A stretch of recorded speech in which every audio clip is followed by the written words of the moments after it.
When you hear the words DNA testing, what comes to mind? Within the microscopic world, each and every cell within our body boasts a great design which makes us unique. Because of that, DNA testing is the growing scientific and clinical practice to uncover and use that design for better health. At Knowledge Genetics, we believe that DNA testing should be standard practice, as it helps doctors more accurately tailor their recommendation to each of us, improving quality of care overall. Even so, DNA testing is still very much niche in this world, and only a handful of people have access to it. It is our goal to change that. Knowledge Genetics creates technologies to standardize and increase the accessibility of DNA testing for the Asian market. We distribute DNA testing technology to partnered research facilities and hospitals in order to provide high-class yet affordable personal care facilities to the public, instead of running a centralized lab. For patients, the process is quick, easy, and completely painless. Sampling can be through a simple buccal swab or saliva test. These samples will then be analyzed through our own tools and software, which we provide to partnered hospitals and laboratories to formulate a comprehensive DNA testing ecosystem. We are determined to help hospitals adopt genetic testing into their clinical practice in order to create an ecosystem where personalized care is standardized. Being tested with NALA means having a personalized report wherever you go. Patients can consult with doctors within our network regarding the results, who can then provide thorough recommendations regarding nutritional or medicinal needs, or prevention and screening needs catered to the individual. As you can see, the future of DNA testing is full of potential, and through collaboration with hospitals and research facilities to make testing more accessible, we are confident in bringing in the next era of healthcare. DNA testing for everyone. That is our goal. Make better health decision, make it personal. Knowledge Genetics.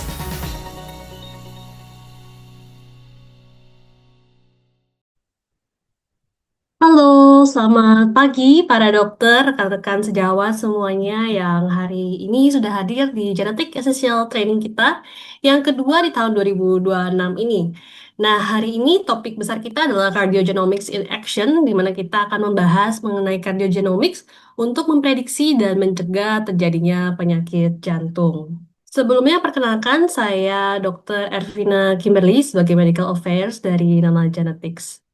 Saya ucapkan juga selamat datang untuk Dr. Natalia Zuenzi Areros yang merupakan Genetic Counselor dari Nala Genetics, dan juga Dr. Tengku Muhammad Budiansyah, MHA, SPJP VH yang merupakan dokter spesialis jantung yang akan menjadi pembicara pada sesi kita hari ini.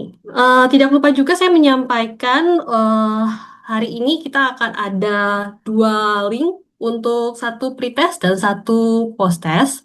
Dan link ini akan menjadi persyaratan bagi para dokter, rekan sejawat yang hari ini hadir untuk mendapatkan sertifikat. Jadi nanti linknya akan kita sampaikan juga di kolom chat yang bisa dokter-dokter sekalian isi selama sesi webinar ini berlangsung. Nah, sebelum kita mulai kegiatan hari ini, ada baiknya kita buka dengan doa bersama agar kegiatan berjalan dengan lancar. Doa dimulai. Nah, berdoa selesai. Selanjutnya saya sampaikan juga agenda acara. Jadi untuk hari ini kita sesinya dari jam 9 sampai dengan jam 11. Kita mulai dengan pembukaan dan training kick-off survey. Lalu kita akan mulai paparan mengenai Nana Genetics. Lalu dilanjutkan dengan pembacaan CV pembicara pertama. Lalu lanjut ke paparan materi pertama yaitu From Familial Hypercholesterolemia to Polygenic Risk Score.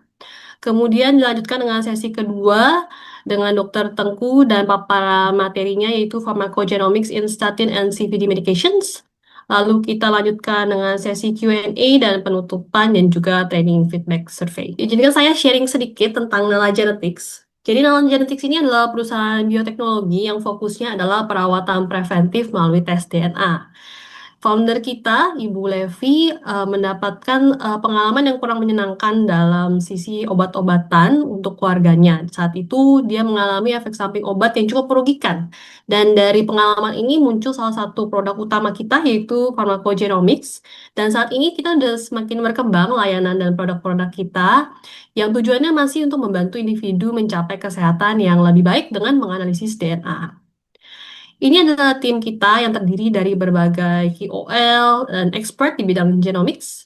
Dan kita juga saat ini bekerja sama dengan berbagai rumah sakit, lembaga, di universitas di seluruh Indonesia, di Asia, dan di berbagai negara lainnya. Untuk produk-produk kita saat ini ada berbagai variasi, mulai dari yang pertama yaitu risk prediction test, yaitu produk yang fokusnya memprediksi risiko penyakit, baik untuk penyakit jantung ada cardiac ready dan ada mammo ready untuk prediksi breast cancer. Lalu kita juga ada pemeriksaan yang fokusnya ke prenatal genetics yaitu NIPT. Lalu kita ada produk yang fokusnya adalah untuk lifestyle genomic yaitu Nutri Ready yang fokusnya untuk nutrisi dan Life Ready yang fokusnya untuk fitness. Kita ada juga produk-produk yang fokusnya itu pharmacogenomics, yaitu RX Ready, yang bisa melihat kompatibilitas obat, 180 lebih obat. Ada RX Onco yang fokusnya lebih ke obat-obatan onkologi, yaitu 30 lebih obat-obatan. Dan RX Max yang lebih komprehensif, yang terdiri dari kompatibilitas obat untuk 240 lebih obat. Kita juga ada cancer panel untuk melihat targeted terapi pasien-pasien yang sudah didiagnosis kanker. Saat itu kita ada companion genetic test yang bisa membantu untuk diagnosis rare disease dan juga cancer genetics. Nah, tidak lupa juga saya sampaikan untuk para partisipan hari ini yang sudah hadir di Genetic Essential Training series kita yang kedua, ada promo spesial yaitu diskon mulai dari 35% ya, untuk semua tes genetik dan juga ada promo buy one get one juga untuk berbagai tes pilihan. Nah, ini adalah promo lengkapnya. Nanti kalau para dokter, rekan sejawat, dan partisipan ada yang tertarik, silakan untuk hubungi Mbak Cika dengan nomor yang tertera di bawah. Kita juga ada promo buy one get one free untuk bundling test. Jadi silakan nanti para partisipan untuk menghubungi Mbak Cika untuk informasi lebih lanjut.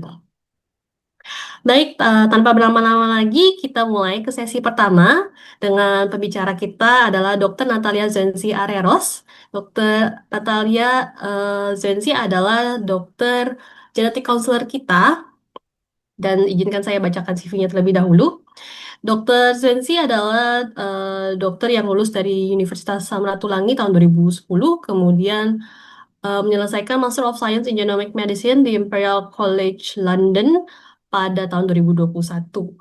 Beliau saat ini masih aktif sebagai genetic counselor di Nala Genetics dari tahun 2023 sampai dengan sekarang.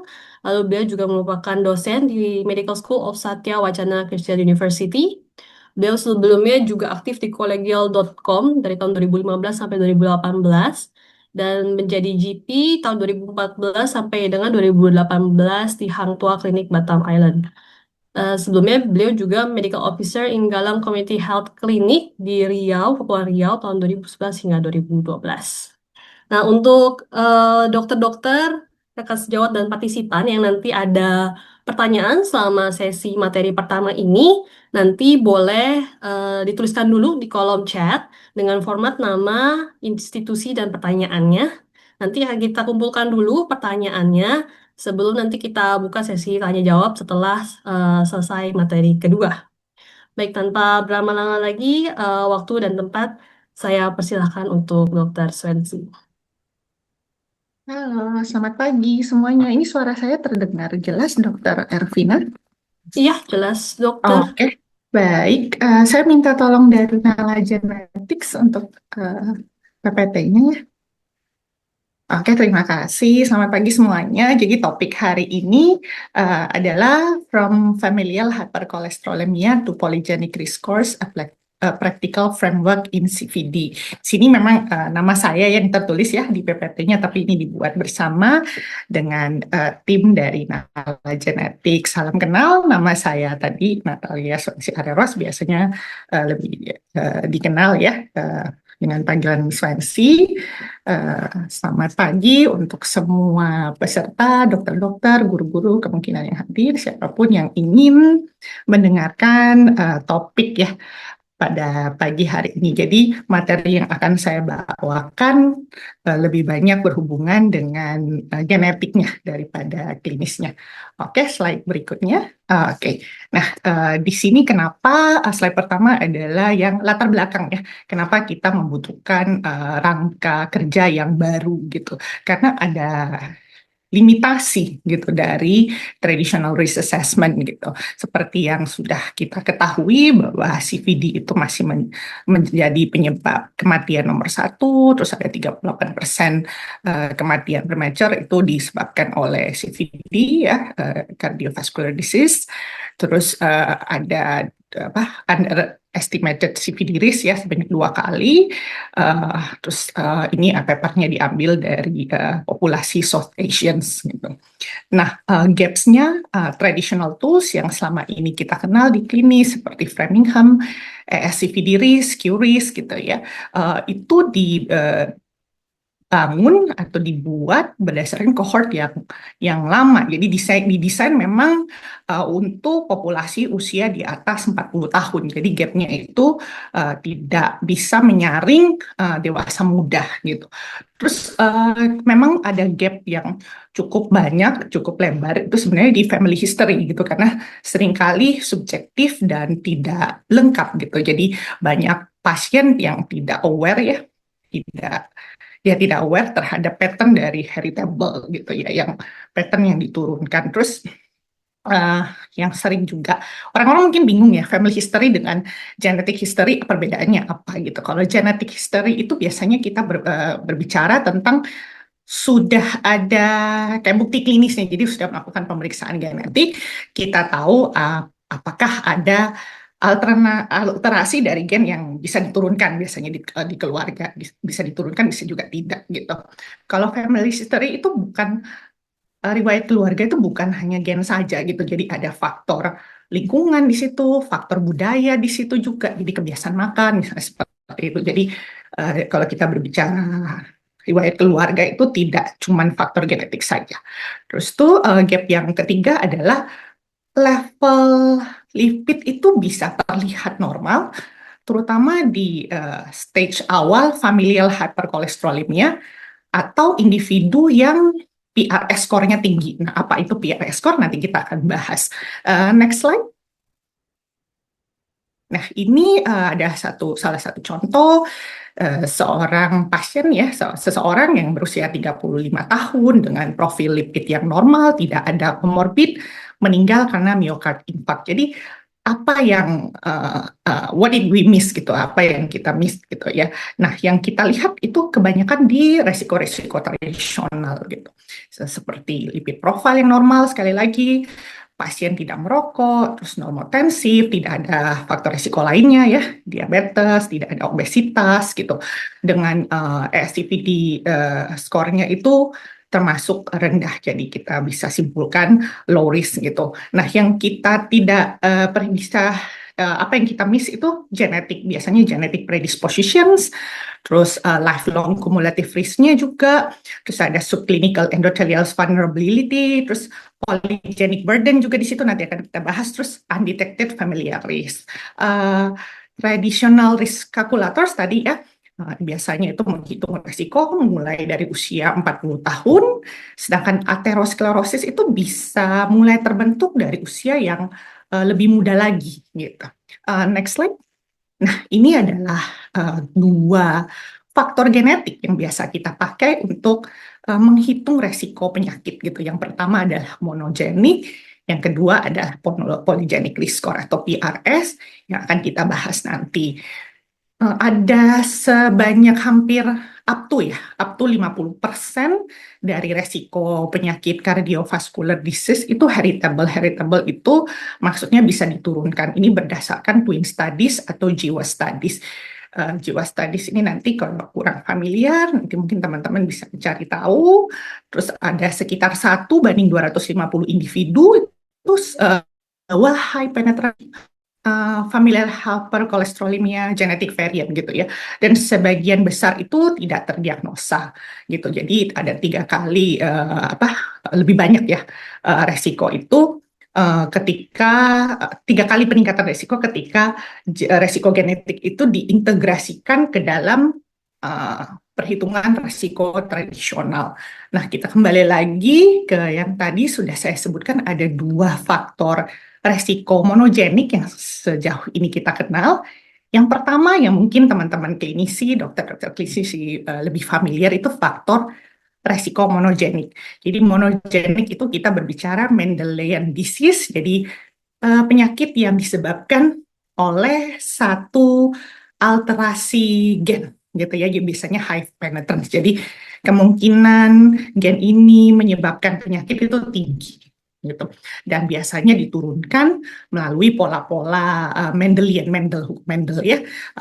Kalau di yang akan kita bahas, familial hypercholesterolemia ini adalah polanya autosomal dominan ya, biasanya paling banyak itu gennya LDLR. Yang kedua adalah polygenic risk score. Jadi kalau polygenic kita berbicara variasi genetik yang banyak sekali gitu ya, puluhan sampai jutaan, tapi setiap varian genetik itu hanya memiliki efek yang kecil gitu sebenarnya, tapi dia memiliki cumulative burden dan setiap individu itu hasilnya berbeda. Jadi di sini sudah di-highlight ya slide-nya. Kalau monogenik itu kata kuncinya adalah jarang dan high impact gitu ya. Impact-nya besar. Jadi kemungkinan menyebabkan penyakitnya itu atau munculnya fenotipnya itu besar. Terus sedangkan PRS itu varian genetik yang umum dan sifatnya kumulatif gitu. Dan risiko genetik itu sebenarnya muncul mulai dari kita lahir ya, resiko. Jadi kita berbicara resiko, bukan pasti gitu ya. Tapi dia actionable gitu. Jadi ada hal-hal yang bisa kita lakukan lah untuk menurunkan resiko. Next slide. Nah, ini bagaimana genetik fits bisa masuk ke dalam praktek klinis ya. Kita berbicara sekali lagi masih resiko monogenik dan resiko polygenik. Kalau resiko monogenik untuk familial hypercholesterolemia, gen-gen intinya ada 3, LDLR, ApoB, dan PCSK9 gitu ya. Ini adalah single rare pathogenic variant ya, yang diturunkan dengan pola autosomal dominan, terus high penetrance ya. Jadi dapat meningkatkan nilai LDLC ya, bahkan dari lahir gitu, prevalensinya 1:250 globally. Terus sebagian besar kasus itu remain ini ya, clinically undetected. Nah, untuk polygenic biasa yang kita pakai itu pakai modelnya PETO ya, 2023 diambil dari sekitar 1,2 juta varian genetik SNPs ya, atau SNPs di penyakit jantung dan pembuluh darah. Dan setiap varian itu memiliki efek yang kecil ya, terus sifatnya tuh perhitungannya nanti kumulatif. Nah, kalau grup yang berada di top 8% dari PRS itu memiliki resiko untuk 3 kali peningkatan resiko terhadap penyakit jantung dan pembuluh darah gitu ya. Jadi ini bisa menjadi kayak alat tambahan ya, marker sebelum resiko klinis itu muncul gitu. Dan ini PRS juga bisa membantu mereklasifikasi kembali pasien-pasien yang berada di resiko intermediate ya, sekitar 30-40% pasien. Oke, next slide. Nah, kembali kita berbicara tentang familial hypercholesterolemia. Ya, di sini judul slide-nya The Most Underdiagnosed Condition in Cardiology. Jadi definisinya ini adalah sebuah penyakit monogenik ya. Saya tidak akan mengulang lagi karena tadi sudah dijelaskan. Memang kalau penyakit monogenik itu kita memang berbicara sering termasuk dalam penyakit langka gitu. Tapi kalau saya berbicara termasuk di paper juga ya kalau saya berbicara dengan dokter-dokter ahli jantung gitu, kebanyakan mereka bilang iya jarang, tapi sebenarnya nggak jarang juga gitu. Karena 1:250 cuman underdiagnosed gitu ya. Terus Di sini angkanya oleh Kera itu sekitar 90% ya, Riemann undiagnosed. Tapi kalau orang-orang yang memiliki varian-varian patogenik itu resikonya bisa meningkat sampai 17 kali ya terhadap penyakit jantung dan pembuluh darah. Next slide. Sejauh ini gen-gen yang masuk di dalam guidelines itu ada 3, LDLR, ApoB, dan PCSK9. Nah, kalau kita berbicara pemeriksaan genetik, kita dengan senang hati menerima, saya juga ya sebagai genetic counselor dengan senang hati menerima feedback dari dokter-dokter ahli ya. Seringkali kita mendapatkan bisa nggak ditambah misalnya ApoA, gen ApoA gitu ya. Jadi masukannya, kalau jawabannya saya sih dok bukan masalah bisa nggak bisa ya, karena di guidelines ya sejauh ini masih 3 gen. Jadi ketika kita masukkan dalam screening, apakah dari dokter-dokter ahli akan memiliki next step-nya seperti itu. Nah, ini yang ada di guidelines, mungkin dokter-dokter bisa melihat ya, termasuk ACC-AH gitu, ada gen LDLR, ApoB, dan PCSK9 yang semuanya berperan dalam regulasi ya, dalam pathway dari LDL, jadi mempengaruhi metabolisme atau pembersihan dari LDL. Dan paling banyak gen yang berperan itu kasusnya itu yang kita temui itu gen LDLR. Jadi mutasi atau alterasi gen di LDLR. Kalau PCSK9 itu kita bilangnya paling banyak kita temukan variannya itu adalah jenis yang gain of functions gitu ya. Kalau ApoB itu varian-varian missense. Jadi mungkin ini terlalu ini ya genomik, saya lompat aja ke next slide. Tapi kalau misalnya ada pertanyaan boleh ya, silakan. Next slide. Saya slide-nya belum berubah. Oke. Ini adalah gejala-gejala familial hyperkolesterolemia seperti tendon San Thomas ya, corneal arcus, santelasma. Nah, yang di highlight di slide adalah asimptomatik pada youth ya, pada dewasa muda lah atau anak muda gitu. Nah, di yang sebelah kanan adalah threshold dari LDL-C untuk clinical suspicions ya, yang selama ini biasanya dipakai di dalam praktek klinis. Jadi kalau misalnya ada peningkatan LDL-C gitu, itu bisa dokter-dokter bisa merujuk untuk genetic testing. Oke, next slide. Nah, di sini ada case vignette ya, seorang laki-laki 28 tahun tanpa gejala dengan LDL-C-nya 210, tidak ada San Thomas, gaya hidupnya aktif dengan healthy diet ya, lifestyle-nya. DLCN score-nya ini borderline, hasil genetic testing-nya memiliki pathogenic variant di gen LDLR. Sehingga diagnosis familial hyperkolesterolemia dapat ditegakkan ya, termasuk secara molekuler. Lalu bisa dokter bisa menginisiasi pemberian ini ya, high intensity statin ya, terus juga bisa merujuk ya kembali ke klinik genetik untuk cascade testings ya. Di sini dilakukan cascade testings untuk saudaranya yang 2 orang. Salah satu dari saudaranya juga terkonfirmasi familial hyperkolesterolemia. Next slide. Nah, hasil positif dari familial hyperkolesterolemia sesuai dengan kasus yang sebelumnya tadi adalah eskalasi dari pengobatan atau treatment dengan family cascade. Jadi ini family cascade itu kita berbicara tentang pemeriksaan genetik gitu ya.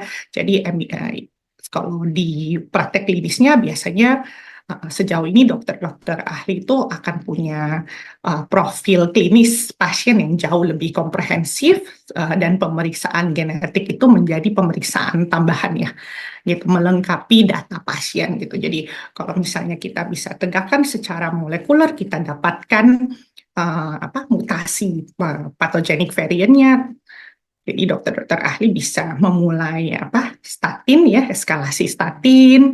Terus tuh kalau misalnya tidak berhasil juga bisa ditambahkan dengan PCSK atau diganti dengan PCSK inhibitors gitu ya. Kemudian sekali lagi kalau misalnya menemukan pasien yang sudah terdiagnosa secara molekuler ada mutasinya, keluarga yang terutama tiar pertama ya, itu kita bisa rekomendasikan untuk melakukan cascade testing. Jadi melakukan pemeriksaan genetik. Tiar satu orang tua gitu ya, kakak atau adik itu yang terutama sebenarnya yang usia muda gitu ya. Jadi kita masih bisa melakukan intervensi gitu. Terus tuh next slide. Nah, apa itu poligenik? Yang tadi saya jelaskan itu adalah gen-gen monogenik. Nah, sekarang kita akan berbicara tentang resiko poligenik. Jadi resiko poligenik risk score itu dibangun dasarnya itu pertama dari GWAS. GWAS itu kepanjangan dari Genome Wide Association Studies. Jadi studi yang besar ya, yang mensequence varian genetik dari orang-orang dengan penyakit tertentu gitu ya.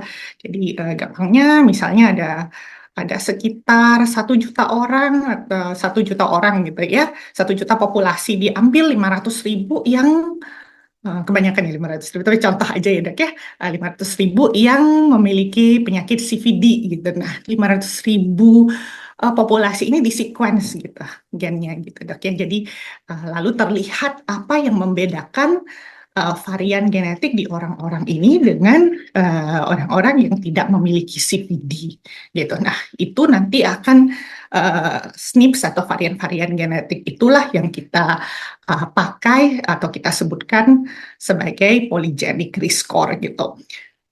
Jadi dia bekerja seperti credit score. Jadi di PRS itu ada gen yang dapat meningkatkan resiko terhadap CVD, ada gen yang dapat menurunkan resiko terhadap CVD.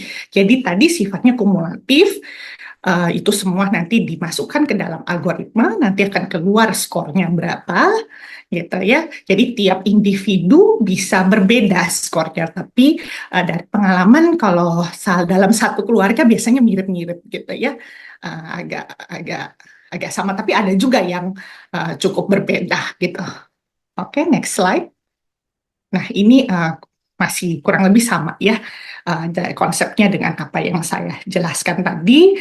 Jadi polygenic risk score itu dia dapat menangkap secara genetik, jadi orang-orang gitu yang berada di populasi yang berada di top 20% gitu ya, gitu, atau kita bilangnya persentil 80 ke atas itu berada di orang-orang yang beresiko untuk sampai 2 kali ya bisa terkena penyakit jantung dan pembuluh darah, dan biasanya populasi ini tuh miss di pemeriksaan-pemeriksaan tradisional. Next slide. Nah, ini adalah clinical evidence untuk PRS ya. Jadi menurut papernya Kera nih, individu yang berada di top 8% PRS gitu ya, itu memiliki resiko 3 kali lebih tinggi gitu terkena penyakit jantung koroner dibandingkan dengan populasi yang berada di rentan di average gitu, dibandingkan rata-rata populasi. Jadi memiliki resiko 3 kali lebih tinggi. Terus tuh orang-orang atau populasi yang memiliki skor PRS yang tinggi tadi juga memiliki resiko yang comparable gitu ya dengan orang-orang yang diketahui membawa varian monogenik dari familial hypercholesterolemia. Selain itu juga PRS ini dapat mereklasifikasi kembali 30-40% individu yang berada di resiko intermediate. Biasanya kan kalau di klinikal kalau kita masukin kayak ke risk score gitu ya. Kalau berada di intermediate itu memang suka bikin bimbang gitu ya. PRS ini bisa ya menjadi ini kayak semacam pemeriksaan penunjang tambahan ya. Jadi kayak marker tambahan ya untuk para dokter-dokter gitu. Nah, terus kemudian PRS itu tentu saja bisa juga menjadi lifelong risk information. Next slide. Saya belum berubah. Oh, oke. Nah, ini dia kembali PRS dibandingkan dengan traditional risk score. Yang ingin saya highlight adalah PRS ini tidak menggantikan traditional risk scores ya, dokter-dokter, tapi bisa menambahkan informasi. Jadi apa yang tidak bisa ditangkap gitu ya, limitasi atau gap dari traditional risk score ya. Seperti di sini contohnya di Framingham ya atau PCE yang risk assessment-nya primarily for adults biasanya utamanya untuk dewasa usia 40 sampai 75 tahun ya. Tapi kalau PRS itu kan genetic risk itu kan present dari lahir ya gitu ya. Jadi dia bisa menangkap orang-orang yang lebih muda gitu ya, tapi memiliki resiko genetik gitu. Terus bisa mereklasifikasi kembali yang tadi ya populasi yang berada di resiko intermediate. Oke, jadi dengan kita memiliki informasi yang lebih dini, jadi targeted intervention itu intervensi klinis yang lebih dini, yang lebih personalized juga bisa kita lakukan di dalam praktek klinis. Next slide. Oke, jadi kalau misalnya pasien yang memiliki PRS tinggi, lalu bagaimana? Gitu. Sekali lagi ya, gen itu tidak berdiri sendiri ya. Jadi ketika kita mengetahui resiko kita, ya masih banyak hal yang bisa kita lakukan ya, yaitu ini ya, guided lifestyle management seperti manajemen diet dan LDL gitu untuk mengurangi resiko ya. Terus peningkatan aktivitas fisik gitu. Terus juga manajemen berat badan dengan kesehatan metabolik, juga berhenti merokok buat perokok. Oke, next slide. Nah, ini adalah limitasi dari polygenic risk score. Karena memang kita PRS ini kalau kita berbicara data genetik itu untuk kita orang Asia memang limitasinya hampir selalu adalah ancestry gap.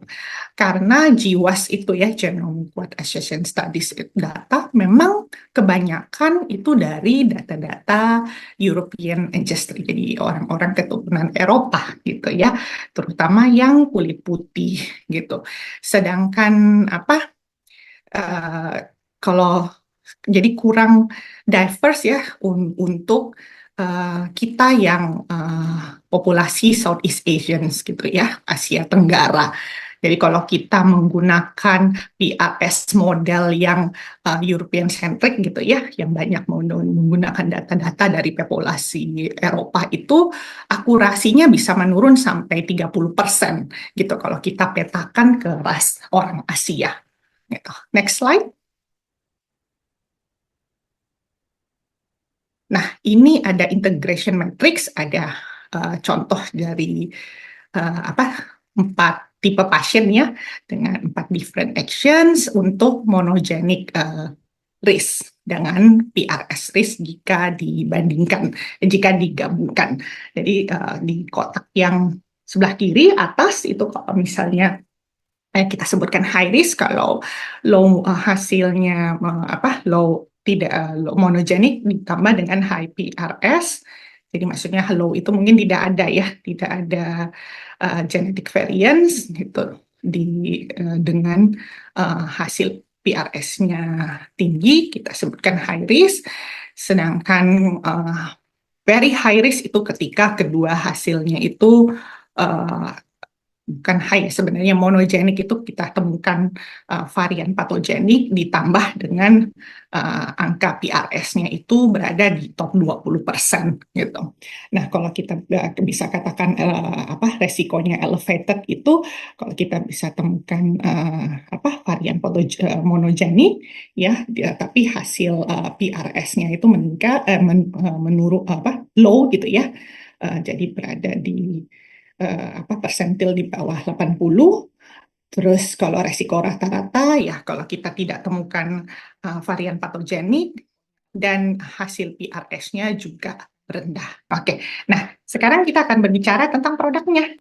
Ini adalah produk Cardiac Ready dari Nala Genetic yang menggabungkan semua faktor resiko tadi ya. Faktor resiko klinis, faktor resiko monogenik, dan faktor resiko poligenik gitu ya. Poligenik menggunakan patel jadi 1,2 juta varian genetik. Resiko klinis menggunakan ASCVD assessment tools ya. Monogenik sekali lagi ada 3 gen yang diperiksa, ApoB, LDLR dengan PCSK9. Next slide. Nah, ini indikasi klinisnya ya, dokter-dokter ya, strong ya. Ini ya dewasa yang dengan hiperkolesterolemia persisten, kita menggunakan LDL-C lebih atau sama dari 160 dan ada satu first degree di tier pertama gitu ya, keluarga tier pertama dengan kondisi yang sama gitu ya, atau keluarga tier pertama dengan penyakit jantung koroner yang prematur gitu. Nah, strong indication yang kedua adalah dewasa dengan severe persistent hyperkolesterolemia atau LDL-C-nya lebih atau sama dari 250 gitu. Cardiac Ready ini dapat menangkap 200 sampai 18 kali ya. Ini datanya berdasarkan ini ya, validasi in-house dari Cardiac Ready gitu. 18 kali pada dewasa muda yang memiliki resiko tinggi terhadap prematur CVD gitu ya, dengan menggunakan multiple risk factor tadi. Jadi yang kombinasi yang 3 faktor tadi digabungkan dibandingkan dengan traditional risk assessment sendiri atau hanya dengan monogenic screening resiko sendiri. Nah, ini adalah indikasi klinis ya sebenarnya. Ya, tapi kayak di sini highly recommended. Jadi sangat direkomendasikan untuk orang-orang usia 15 sampai 50 tahun ya, dengan first degree family members dengan jadi ada keluarga tingkat pertama dengan health history, serangan jantung prematur, gitu, hiperkolesterolemia, juga stroke. Tapi dalam praktek sehari-hari gitu ya, karena di Jakarta itu mungkin profil pasien-pasiennya itu lebih aware gitu ya terhadap kesehatan, jadi tidak sedikit yang datang ini untuk medical check up, jadi melengkapi medical check up-nya mereka, dan produk ini juga sering juga dipakai di rumah sakit dan untuk melengkapi medical check up gitu ya. Jadi tanpa indikasi klinis yang disebutkan di sini juga sebenarnya siapa saja gitu ya yang ingin mengetahui resikonya bisa diresepkan atau bisa mengecek resiko genetiknya atau resiko komprehensifnya dengan menggunakan produk Cardiac Ready. Next slide. Nah, tadi kan saya sudah sebutkan yang gap-nya tadi, limitasi ya dari PRS itu tadi yang sangat Eurocentric gitu. Nah, kalau di PRS model memang PRS-nya terus terang itu adalah kayak keunggulannya Nala Genetics ya, PRS ini, karena mereka build ini ya sendiri ya, algoritmanya mereka bikin sendiri, jadi sudah tervalidasi di Asian cohort gitu, dari PRS dari Nala Genetic ini. Jadi dengan menggunakan ini, teman-teman nanti mungkin kalau penasaran bisa baca ya. Jadi diadaptasi dari papernya Petal ya di Nature, yang diterbitkan di Nature ya pada tahun 2023. Jadi memang dia multi ancestry gitu. Jadi lebih akurat untuk populasi yang diverse ya, termasuk South and East Asian ancestry. Kalau saya terus terang dalam praktek klinis itu saya beberapa kali menemukan orang-orang itu PRS-nya tuh sangat khas gitu. Jadi monogeniknya nggak ada varian patogenik, klinikalnya juga sangat low gitu ya. Masih muda 29, ada yang 25 gitu ya. Tapi LDL-nya itu tinggi, terus PRS-nya itu tinggi gitu. Ada yang memang nggak sampai 80 tapi di garis gitu ya. 78, 76 sampai gitu. Jadi kalau testimoni saya terhadap ini ya produk cardiac reading-nya Nala ini sangat sudah cukup baik gitu ya. Jadi bisa diintegrasikan dengan apa tanda-tanda klinis yang lain gitu.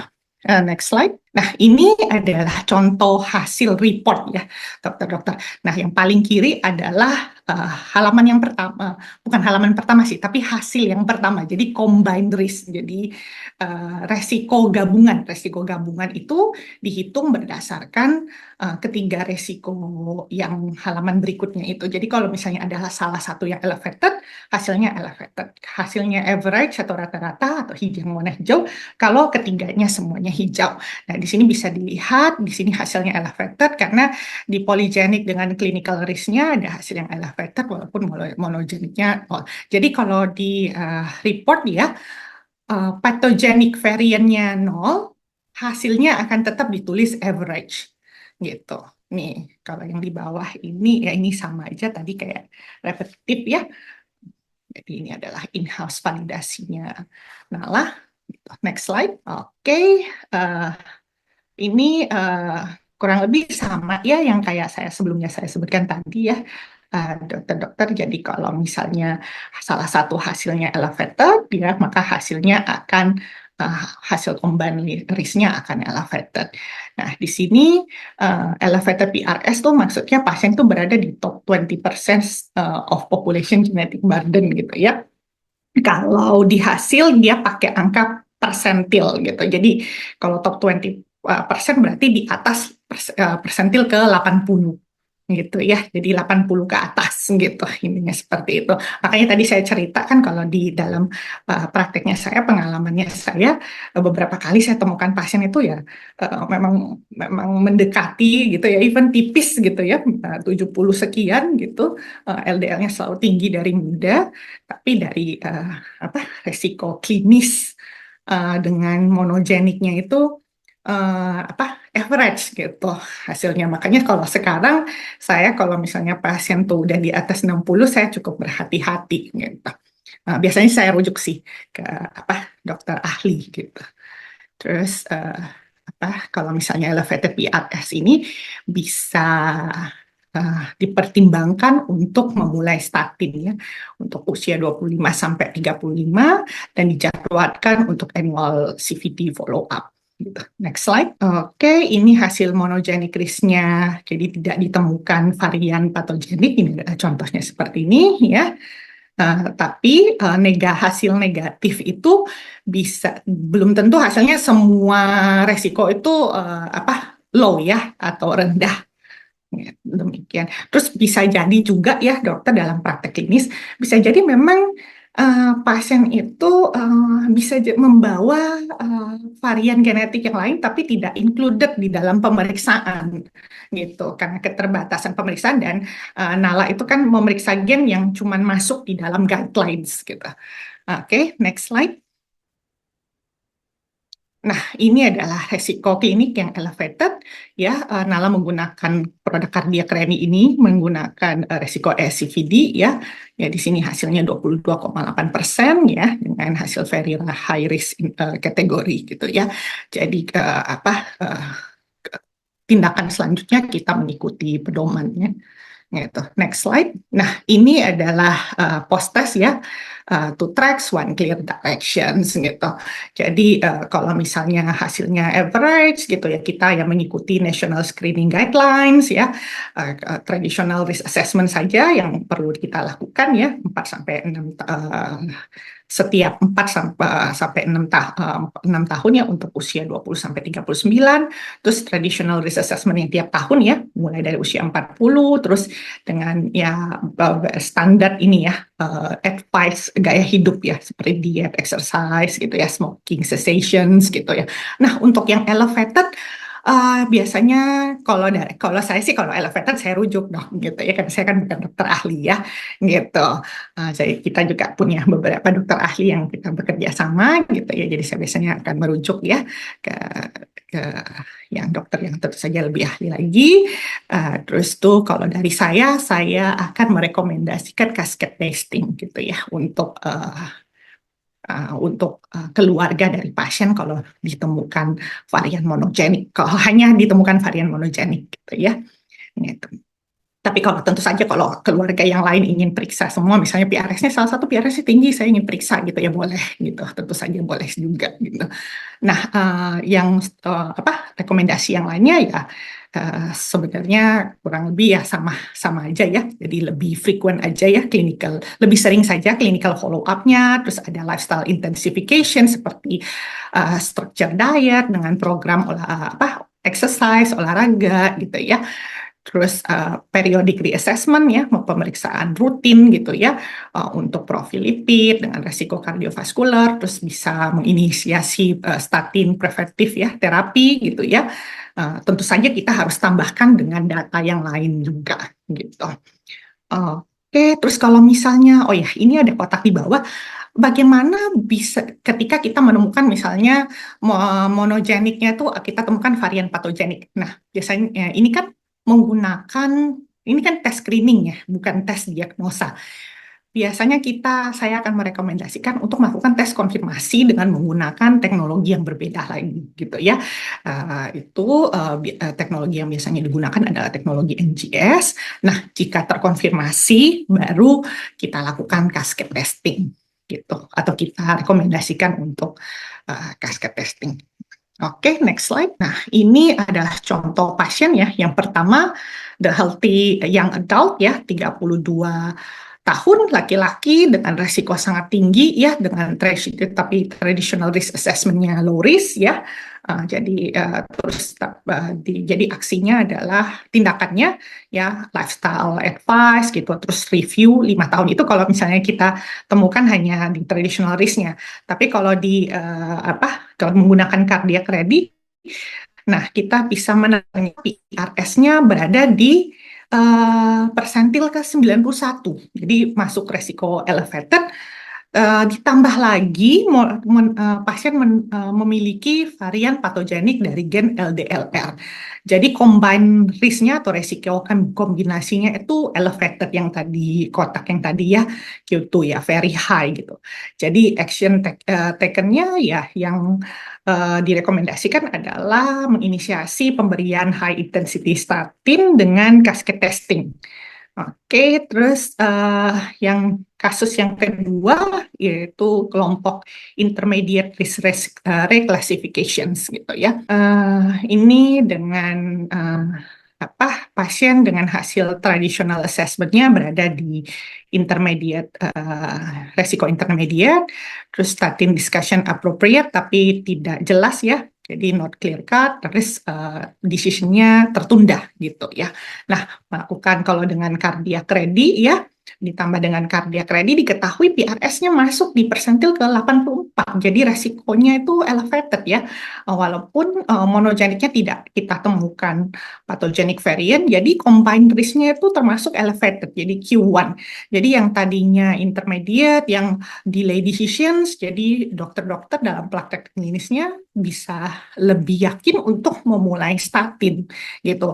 Dan tiap tahun tetap dilakukan ini ya resiko assessment resiko CVD gitu.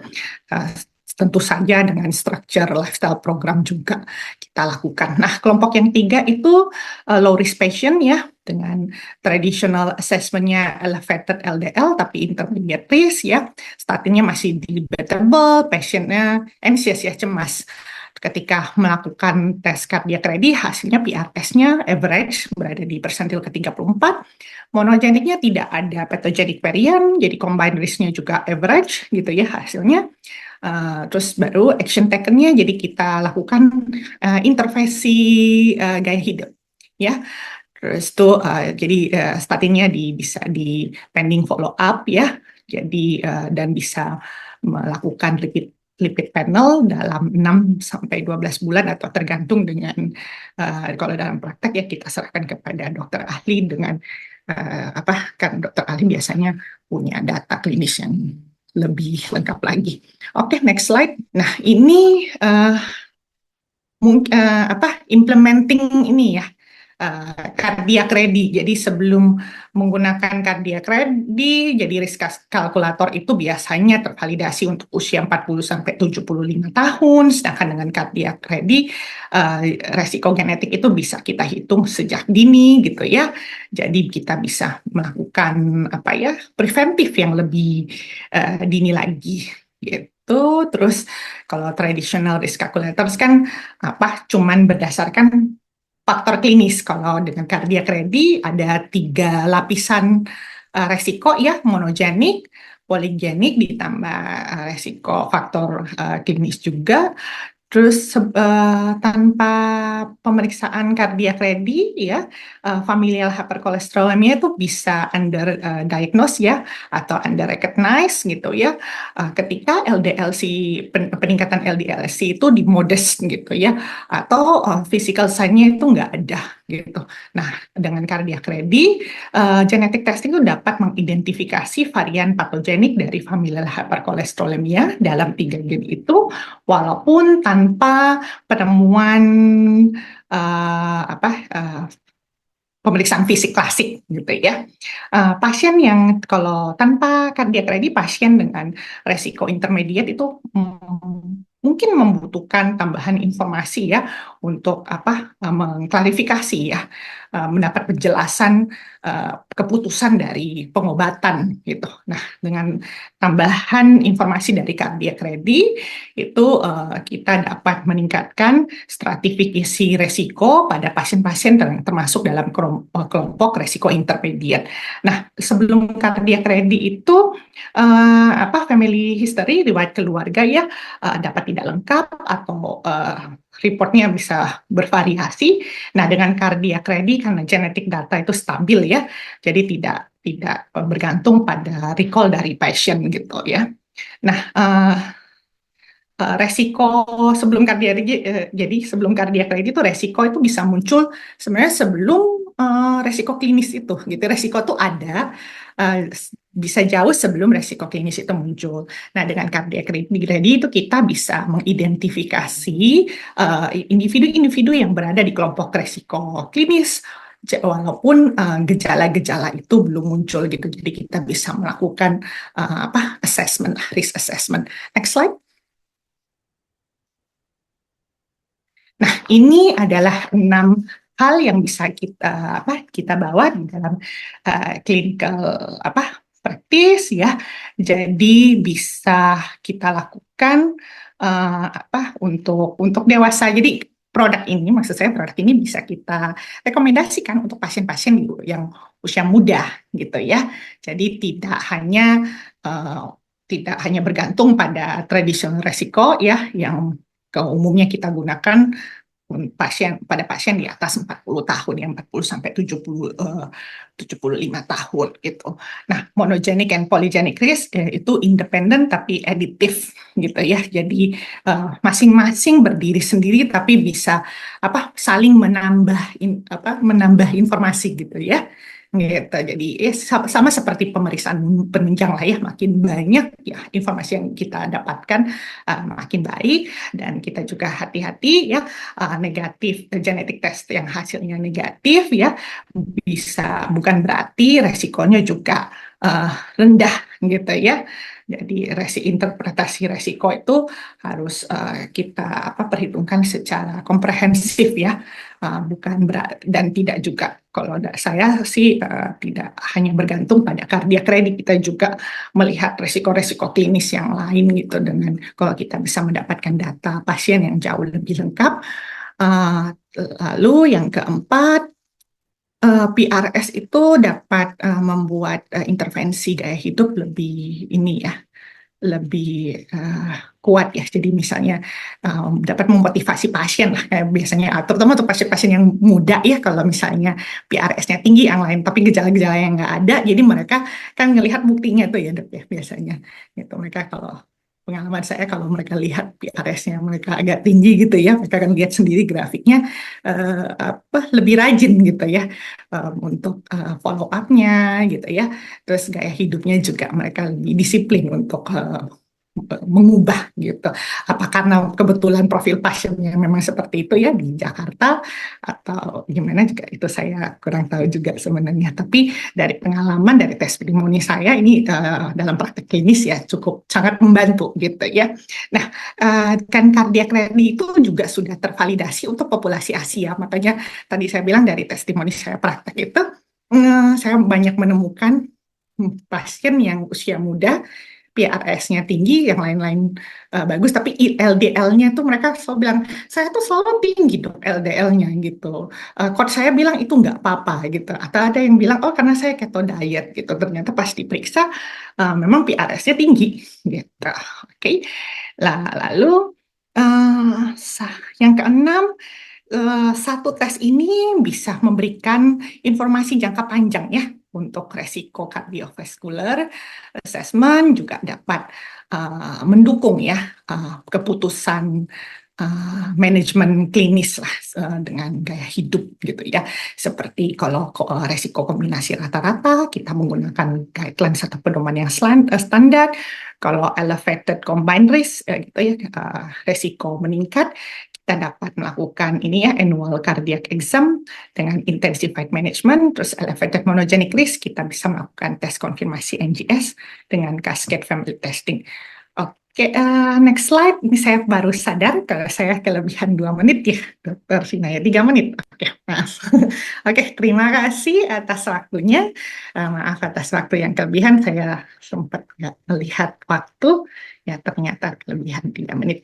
Silakan saya kembalikan ke Dokter Vina. Baik. Kalau ada pertanyaan, ya, Siap, silakan. makasih banyak dok. Sensi aman kok. 3 menitnya aman. Terima kasih banyak dok untuk paparan materinya yang hari ini yang pertama itu tentang familial hypercholesterolemia hingga polygenic risk score ya dok. Sangat menarik paparannya dan jadi membuka wawasan kita juga bahwa ternyata genetik itu punya peran yang lumayan penting ya dok untuk penyakit jantung dan kardiak ready mungkin bisa menjadi salah satu tools yang digunakan dokter-dokter untuk mengetahui bagaimana pasiennya memiliki resiko penyakit jantung secara genetik. Baik dok, mungkin sekarang kita lanjutkan dulu ya dok untuk sesi yang kedua. Baik sebentar. Halo dokter Tengku, selamat pagi Halo, dokter. selamat pagi. Baik, iya sekarang kita akan lanjut ya dok untuk sesi yang kedua dengan dokter Tengku, Boleh? spesialis jantung paru. Izin saya bacakan dulu CV-nya. Dokter Tengku Muhammad Jantung dan pembuluh Budiansyah. darah. Kenapa dok?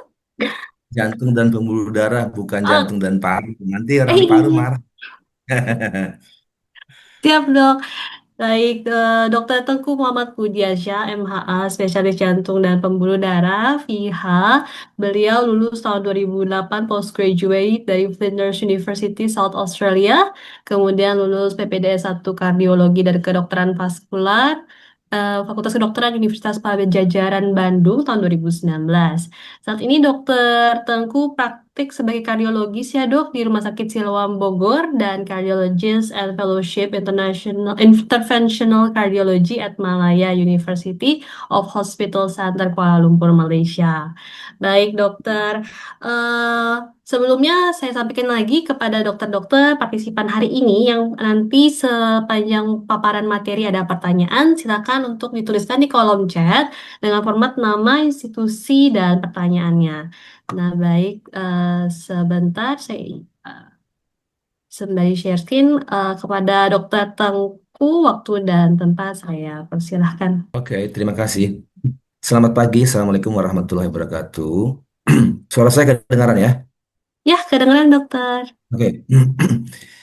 Eh, Baru-baru ini BPJS tuh rilis tentang pengeluaran, berapa sih pengeluaran BPJS terkait dengan penyakit yang ada di Indonesia. Dan penyakit jantung itu masih nomor satu. Pengeluaran biaya untuk membiayai masyarakat Indonesia urutan pertama sekitar 17 triliun dan gagal ginjal nomor kedua 13 triliun, kanker itu nomor ketiga 10 triliun something Dan itu menunjukkan bahwa mengapa sih bisa se apa namanya ya, seamburadul itu biaya untuk dikeluarkan. Nah, sekarang kita coba nih untuk melihat kembali tentang farmakogenomik. Kira-kira berhubungan nggak sih dengan penyakit jantung? Apa yang missing dari layanan kesehatan di Indonesia? Oke, next. Kalau kita Namanya melihat phenotype. bahwa Phenotype ASEAN pada pasien ada populasi namanya penyakit jantung metabolism, koroner, ya statin butuh itu hepatic menjadi transporter senjata atau utama. metabolismnya Mengapa enzim senjata utama? hepatik, ya, Ketika yaitu Anda didiagnosis penyakit jantung SSO1B1 koroner dan satu dengan lagi pemeriksaan C1P2 treadmill, C9. Jadi Jadi dari pengenalan kemudian genetik tersebut, kalsium skor interpretasinya dan berakhir dengan ada yang kuning, angiografi, ada yang hijau tua, maka statin ada yang lifelong. hijau muda. Anda Dan tidak punya itu pilihan yang biasa kita kecuali ketemukan mengkonsumsi di klinis. statin. Apa Nah, artinya? Boleh jadi permasalahannya pada adalah mereka dengan satu obat itu genetik nggak buat yang warna untuk merah, yang semua matching seluruh itu, manusia di 5 muka sampai bumi 40% ini. populasinya Enggak. akan menghentikan Kayak obat kita belanja lah di banyak Indomaret, efek samping. kemudian beli Indomie, efek even samping. itu nggak boleh. Artinya nggak sehat. Atau Bolehlah dia sekali-sekali. memiliki Tahun sekali, ya. nilai Nah, alel yang berbeda dari Indomie itu punya rasa phenotype yang berbeda-beda, bukan?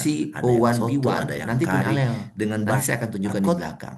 Dan responnya juga akan berbeda-beda price-nya nanti. berbeda, Ya. isinya berbeda, Kemudian dan yang hijau tua itu tuh semua menunjukkan orang juga dengan memberikan alel respon yang berbeda-beda.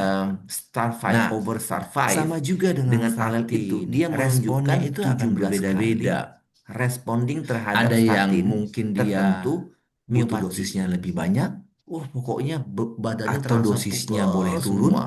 Kemudian Atau dia tidak blend cocok statin dengan dengan statin dikonsumsi. tertentu. Akhirnya apa? Atau Kalau mungkin kita melihat dosisnya boleh bahwa jadi dinaikkan. pada pasien populasi Jadi penyakit jantung koroner, respon statin itu setiap menjadi kita itu akan senjata utama. berbeda-beda. Atau Mengapa senjata mungkin utama? akan menimbulkan Ketika efek Anda samping didiagnosis atau penyakit jantung LDL koroner dengan target pemeriksaan LDL yang ingin dicapai treadmill, juga belum tercapai dia selama kemudian 8 minggu. Dan yang kalsium terakhir, skor boleh jadi dan secara berakhir dengan lucky, angiografi, you are lucky pasien, maka statin Anda cocok dengan obat lifelong. tersebut. Anda tidak punya pilihan Anda pernah kecuali tidak sih mengkonsumsi mendengar ketika statin. orang Nah, saya udah dipasang ring ini. Kamu udah permasalahannya dipasang berapa? adalah Satu obat itu nggak buat untuk semua seluruh manusia di muka bumi ini. serangan jantungnya Enggak. berulang. Iya, Kayak serangan kita jantung belanja berulang lah di Indomaret. Pernah dengar Kemudian nggak? beli Indomie, even itu nggak boleh. dokter Artinya nggak bertanya sehat. Bolehlah ke sekali-sekali. keluarga Anda, Tahun sekali, ya. Nah, ini stroke yang keberapa? Indomie itu punya rasa Berapa kali Anda yang stroke? berbeda-beda, Oh, ini bukan? yang kedua. Ada yang soto, Oh, ini yang ada yang ketiga. kari dengan Sebegitu barcode, price-nya berbeda, isinya berbeda, dan dan ketika Anda tidak memiliki semua obat orang yang juga tepat. memberikan respon yang berbeda-beda. Next. Nah, sama juga dengan statin. Responnya itu Oke. akan berbeda-beda. Sekarang Ada yang mungkin dia beban butuh dosisnya lebih banyak, kegagalan kardiovaskular atau disease dosisnya boleh turun, jadi karena atau kita tidak cocok dengan statin memberikan tertentu, satu obat untuk atau ke mungkin semua pasien dosisnya dengan boleh asumsi jadi dinaikkan. hasilnya akan sama. Jadi Ternyata tidak seperti itu. respon setiap kita itu Sense. akan berbeda-beda. Itu side effect Atau dari mungkin obat. akan menimbulkan Sehingga efek pasien secara samping tidak langsung dia atau menghentikan LDL obat target tanpa instruksi LDL yang dokter. ingin dicapai Secara juga epidemiologi mungkin belum 30 tercapai sampai 60% selama 8 clopidogrel minggu. misalnya. Dan yang terakhir Sekitar boleh 30% jadi secara dia lucky, itu you are lucky respon dalam pasien, tubuh kita itu poor. Anda cocok dengan obat Atau tersebut. dia Anda pernah tidak sih mendengar middle lah, ketika intermediate. orang Saya udah dipasang ring sehingga ini. apa? Kamu udah dipasang Sehingga berapa? statin, sehingga stent Oh iya? atau 3. kalsium jantungnya skor berulang. atau Iya, serangan jantung MSCT berulang. kardiak yang dikatakan sumbatannya Pernah 30% dengar nggak? kamu atau 40%, Dokter bertanya ke which is keluarga Anda Anda, dikatakan diagnosanya adalah ini penyakit stroke yang jantung koroner keberapa? tapi tidak signifikan. Misal ya, Berapa kali jika Anda kalsium stroke? skornya Oh, ini tidak yang kedua. bermakna lah. Oh, ini yang Atau ketiga. MSCT kardiaknya tidak Sebegitu signifikan, Anda tidak perlu dipasang stent. Kenyataannya, dalam ketika 10 tahun Anda kemudian tidak atau 5 memilih tahun kemudian obat Anda yang di kateter, tepat, kemudian dokter Next. mengatakan, sorry, Anda nggak bisa dipasang ring, Anda harus di bypass. Oke, So, kan? sekarang Cukup sedih. Itu kenapa? Karena pemberian beban antiplatelet tidak tepat. kegagalan Seperti cardiovascular juga disease warfarin. boleh Warfarin jadi itu karena memiliki kita resiko bleeding yang memberikan cukup satu obat berat. untuk ke Pada semua populasi pasien apa? Pada dengan populasi asumsi pasien dengan hasilnya gangguan akan sama. 1. Ternyata tidak seperti itu. Sehingga dokter-dokter Hanya itu pada umumnya hanya SAMS. trial dan Itu error, side effect berujung pada dari coba-coba. sehingga Sehingga pasien secara pada tidak langsung dia pada menghentikan obat suatu saat tanpa instruksi seharusnya dokter. atau idealnya Secara kita bisa epidemiologi mungkin menggunakan 30-60% atau mencegah penggunaan obat tersebut. clopidogrel misalnya. Atau kita Sekitar mengubah dosisnya. 30% dia Atau itu kita respon meningkatkan dalam tubuh kita dosis. itu pur. Atau kita bisa dia middle lah, intermediate. menurunkan dosis dan Sehingga suatu apa? saat kita Sehingga mengatakan, oh, Anda tidak cocok dengan obat sehingga tersebut. stent Atau dan itulah peran dari kalsium score. farmakogenomik. Atau Untuk apa? MSCT Untuk kardiak yang dikatakan mengidentifikasi sumbatannya 30%, obat apa yang cocok atau pada 40% pasien Anda agar Anda which is tidak Anda dikatakan keliru dalam pemberian diagnosanya obat. adalah penyakit jantung koroner tapi tidak signifikan. Misal ya. Nah, Jika kalsium skornya tidak bermakna lah atau MSCT kardiaknya tidak signifikan, Anda tidak perlu dipasang farmakogenomik ini stent. sangat penting. Saya Kenyataannya, mengalami beberapa case 10 tahun kemudian Case atau 5 tahun saya kemudian itu Anda bisa dikateter. lihat Kemudian di dokter mengatakan, sorry, Anda nggak bisa Instagramnya dipasang ring, Anda harus di bypass. Nala dan Instagram So, saya cukup sedih. pasien Itu kenapa? itu Karena kalau nggak pemberian salah antiplatelet tidak tepat. 2019 udah dipasang Seperti juga stent warfarin. di Moon Elizabeth Warfarin Singapore. itu memiliki resiko Itu kan cukup bleeding yang cukup ekspensif, berat. hampir setengah Pada miliar. populasi apa? Kemudian Pada dia ada populasi di kapal pasien pesiar, dengan gangguan tiba-tiba dia kartu. serangan jantung. Kemudian dia balik, Sehingga harusnya dia dokter-dokter itu pada umumnya hanya kapal trial itu dan error, ada posisi berujung terakhir pada ada coba-coba. akhirnya menepi di Sehingga Jakarta. pada Dia nggak mau di Jakarta, dia ke Bogor. pada suatu saat Begitu di kateter, seharusnya ternyata atau tersumbat idealnya gimana di kita bisa tempat pemasangan menggunakan ring. atau mencegah Dia penggunaan nggak ada obat tersebut. pilihan. Harus apa? Dia Atau harus kita bisa mengubah farmakogenomik. dosisnya. Mengapa? Karena Atau kita respon orang meningkatkan itu ada dosis. beberapa macam. Ada 5 macam. Atau kita Ada yang bisa full metabolizer, diberikan obat, dia menurunkan langsung dosis bandel, dan suatu nggak ada saat respon. kita yang harusnya stent itu bisa mengatakan, oh, Anda dilicinkan, tidak cocok dengan ternyata obat tidak tertentu. semua, tidak Dan bekerja. itulah peran Kemudian ada dari intermediate farmakogenomik. sosola. Untuk apa? Untuk 75 mg clopidogrel mengidentifikasi ternyata butuh obat apa yang 100 cocok pada miligram. pasien Dosis sudah Anda salah. agar Anda Nggak cocok. tidak Karena keliru intermediate dalam pemberian metabolizer. obat. Normal Next. metabolizer, you're lucky. You're lucky, give the Nah, medicine, it works. Oke lah.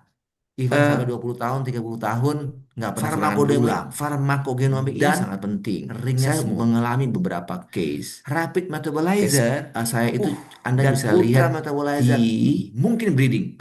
Instagram Pendarahan. Nala Bingung nih. dan Dikasih Instagram ini saya. pendarahan, dikasih itu Pasien itu seolah-olah kalau nggak alergi. salah 2019 Padahal mungkin dia nggak alergi. udah Dosisnya saja yang dipasang tidak tepat. stent di Moon Oke, Elizabeth next. Singapore. Itu kan cukup expensive. Saya berusaha hampir untuk setengah mentransferin miliar. secara klinis ya, Kemudian secara dia ada di kapal praktis, pesiar, semoga tiba-tiba simple. dia serangan jantung. Nah, Kemudian kalau dia kita balik, melihat dari harusnya pemeriksaan dia genetik, kapal itu kita akan Anda biasa posisi menemukan terakhir ada di namanya akhirnya phenotype menepi di phenotype Jakarta. ASEAN. Dia nggak mau di Jakarta, dia Ada ke namanya Bogor. metabolizer, dia Begitu di kateter ternyata tersumbat butuh di mana? Di hepatic tempat transporter pemasangan ring. atau metabolizingnya Dia nggak ada enzim pilihan. hepatik. Ya, harus apa? Yaitu Dia harus periksa SSCO. farmakogenomik. Mengapa? O1, Karena B1, dan satu lagi respon si orang warna itu ada beberapa macam. C9. Ada 5 macam. Jadi Ada yang full dari metabolizer, pengenalan genetik diberikan tersebut, obat, dia nggak mempan, bandel, interpretasinya nggak ada respon. ada Yang yang harusnya kuning, stent itu bisa ada dilicinkan, yang hijau ternyata tua, it doesn't work, ada tidak yang bekerja. hijau muda. Kemudian ada Dan itu intermediate yang biasa kita ketemukan sosola di klinis. 75 mg Apa artinya? clopidogrel ternyata butuh Boleh jadi pada 100 mereka dengan miligram. genetik Dosis sudah salah. yang warna merah yang Cocok. matching itu Karena 5-10% intermediate populasinya akan Normal menghentikan obat. metabolizer, you're Karena lucky. banyak You're lucky, give efek the samping. medicine, it works. Banyak lah. Efek samping. Even sampai 20 tahun, 30 tahun, Atau nggak dia pernah serangan memiliki berulang. Dan nilai alel yang berbeda dari rapid metabolizer, phenotype, dan ultra metabolizer CO1B1 mungkin breeding alel. Nanti saya akan tunjukkan di belakang. Dan responnya juga akan berbeda-beda nanti. Ini pendarahan, dikasih itu ya. Kemudian seolah-olah alergi. Padahal menunjukkan mungkin dengan alel dosisnya saja yang star 5 over star 5. Next. Dengan alel itu dia menunjukkan 17 saya berusaha untuk mentransferring secara terhadap secara praktis. Semoga simple. Nah, pokoknya kalau kita melihat dari pemeriksaan semua genetik, kemudian dia blame statin kita akan biasa akhirnya apa? Dia blame akhirnya jantung berulang atau penyumbatannya getting worse. Akhirnya kondisi yang tidak beruntung. Next slide. Nah, beberapa studi meskipun belum secara guideline bahwa pemeriksaan eh, farmakogenomik dianjurkan. Beberapa banyak studi mengatakan memang presentasi baik kekurangan, efek samping tanpa pemeriksaan farmakogenomik itu berakhir dengan buruk pada pasien-pasien kita. Sehingga kalau kita melihat dari fenotype ya pasien dan alelnya, kita bisa lihat tuh yang hijau itu standar dosnya bisa dengan semua statin. Ada yang ternyata harus menurunkan dosis. Dan kode-kode alel fenotype ini hanya bisa dilihat dengan farmakogenomik. Nanti akan saya tunjukkan bagaimana hasil farmakogenomik kita bisa gunakan sebagai clinical point of view untuk peresepan obat. Dengan kita lihat lagi yang merah, itu dengan alel SAR 5 over SAR 5, itu beberapa statin yang harus kita hindari. Ternyata dia tidak berfungsi pada populasi tertentu. Inilah kegunaan dari farmakogenomik, terutama yang hasil genomiknya adalah SLCO1B1 yang dimana dia membutuhkan hepatic transporter gene. Next. Yes. Untuk saya, teman-teman boleh bertanya ya. Saya boleh ditanya langsung, mungkin ada keluarga pasien yang mengalami serangan jantung berulang, stroke berulang, atau berakhir dengan bypass. Dok, dia ternyata nggak bisa dipasang stent, nggak bisa dipasang ring, ternyata harus bypass. Nah, dari hasil eh, farmakogenomik didapatkan eh, fenotype, kemudian dilihat adanya allele, sehingga contoh lagi adalah C1P2C9 yang metabolizing enzyme gain itu juga memiliki hasil ada yang normal metabolizernya, boleh dengan apa saja obat pengencer darahnya, atau dia intermediate dalam metabolizer dosisnya mungkin harus dinaikkan, atau ternyata obat itu tidak berfungsi atau tidak bekerja. Nah, nanti dari hasil-hasil farmakogenomik, kalau kita ambil nanti farmakogenomik itu dari air liur saja, bukan dari darah, dari bukal, dari bukal, ya. Kita ambil, kemudian hasil-hasil nanti beberapa ratus obat akan keluar. Nah, itu akan nanti ada kode-kodenya, yang warna hijau, yang warna kuning, yang warna merah. Nanti dari sana nama-nama obat dengan kode-kode tertentu, dokter-dokter bisa meresepkan sesuai dengan advice farmakogenomik dari nalar genetik. Oke ya. Nah, ini kalau kita lihat beberapa obat-obat kardiovaskular yang praktis biasa kita gunakan. Ada yang fluvastatin, obat hipertensi losartan, obat pengencer darah yang lain, ya, seperti warfarin. Kemudian dengan obat-obat painkiller, NSAID, itu bisa kita lihat rekomendasinya berdasarkan hasil fenotype dan alel. Ya, Alelan itu pegadaian itu, yang bintang something, bintang 1/4 bintang. Nah, itu alelnya. Dan setiap orang kita berbeda-beda. Oke, next. Nah, nah, kalau kita melihat compliance atau kepatuhan pasien terhadap resep kita, maka muncullah SEM. SEM itu adalah side effect dari obat yang kita berikan yang berdampak pada kepatuhan pasien. Dengan farmakogenemik, kita bisa berusaha untuk mencegah, menurunkan kejadian SEM tersebut. Ya, kita identifikasi suspek. Yang pertama kita identifikasi dulu tuh suspek kemungkinan adanya side effect. Kemudian kita order farmakogenomik ke Nala. Hasilnya akan muncul, ya, akan muncul tuh itu yang hijau, yang SLC01B1 and then CYP2C9. Dari itu kemudian kita interpretasi. Nanti ada hasilnya. Ada yang intermediate, ada yang low, ada yang neurometabolizer, ada yang super, ya, ultra, sorry. Nah, dari situ kita bisa evaluasi rekomendasi apa yang kita berikan buat pasien kita agar goals yang kita harapkan bisa achieve, bisa tercapai. Next,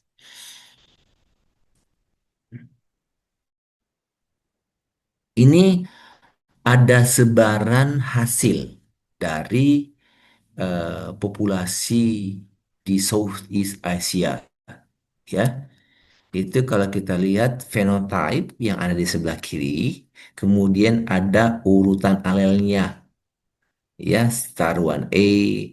Nah, kita lihat di Southeast Asia, ya, untuk spesifik di Indonesia itu Nala Genetik punya bank genetik tersendiri.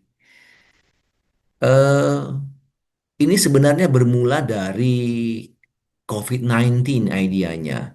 Dari COVID-19 banyak mukosa, saliva, bukal yang diambil sehingga dari sana terlihat varian varian beberapa negara.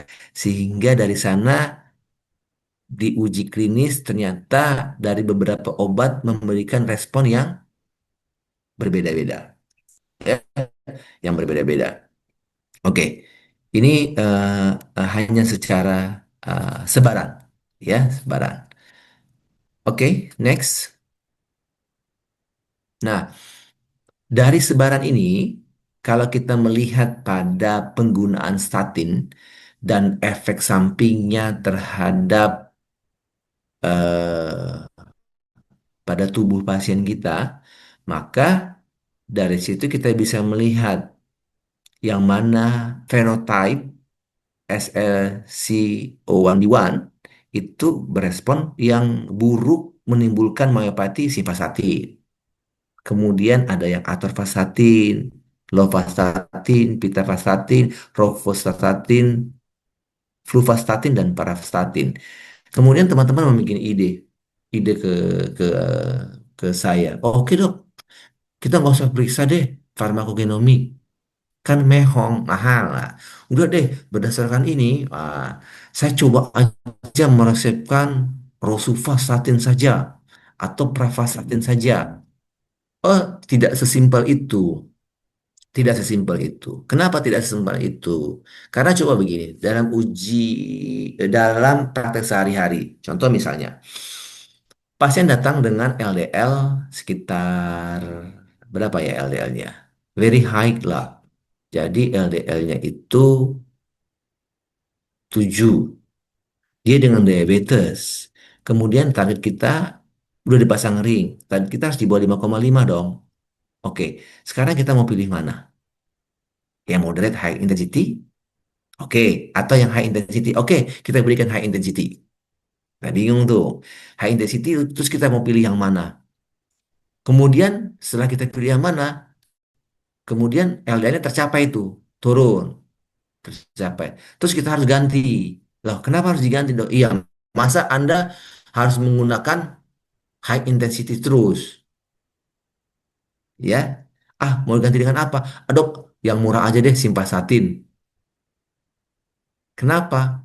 Kan BPJS, kayak kacang goreng. Ganti aja deh Simvastatin. Ternyata begitu periksa lagi, wah, LDL-nya kembali lagi, bahkan tambah buruk. Bahkan dia stand yang dipasang tersumbat kembali.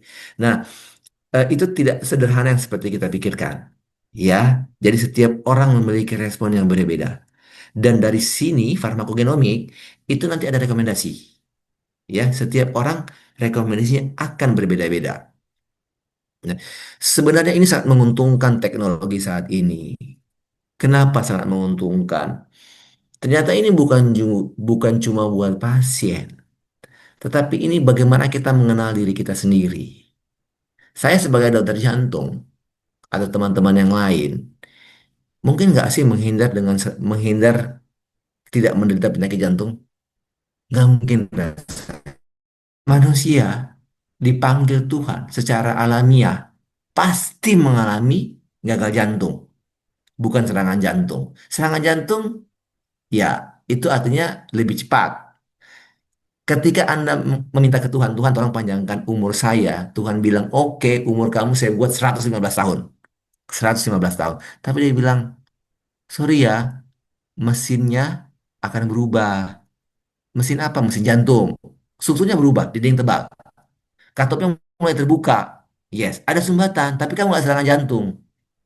Kamu gagal jantung, yes, kamu gagal jantung. Ketika kamu gagal jantung, kamu nggak ada pilihan. Kamu akan konsumsi simvastatin, kamu akan mengkonsumsi beta blocker, konsumsi obat-obat antiplatelet pengencer darah. Sekarang kita bertanya ke diri kita, aduh, saya cocok yang mana ya? Kira-kira. Nah, apakah iya kita main coba-coba terhadap diri kita sendiri? Oke, itu penting agar mindset kita itu benar-benar utuh, ya. Mindset kita utuh. Kasihan kalau pasien kita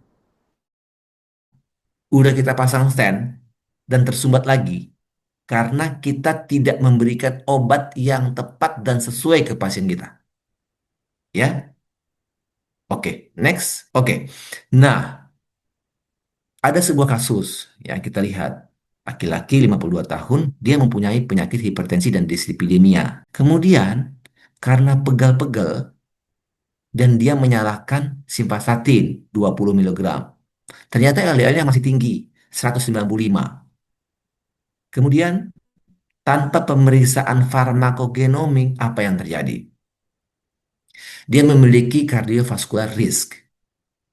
Kenapa? Karena LDL-nya sudah tinggi. Bagaimana untuk melihat cardiovascular risk?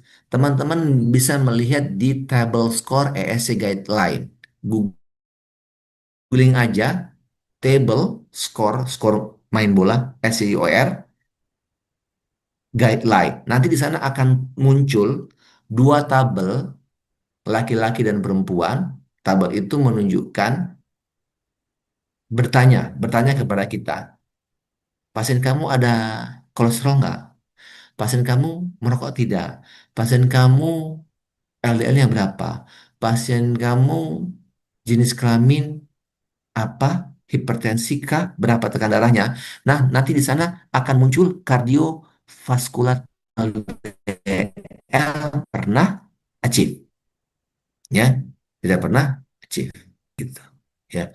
Ini LDL 195, wah tinggi banget ini LDL 195, ya. Kalau mau hidup panjang, LDL itu harus di bawah 50. Ya, harus di bawah 50. Yang saya jelaskan tadi itu angka bukan LDL ya, tapi SB1C, 7 less than 5.5.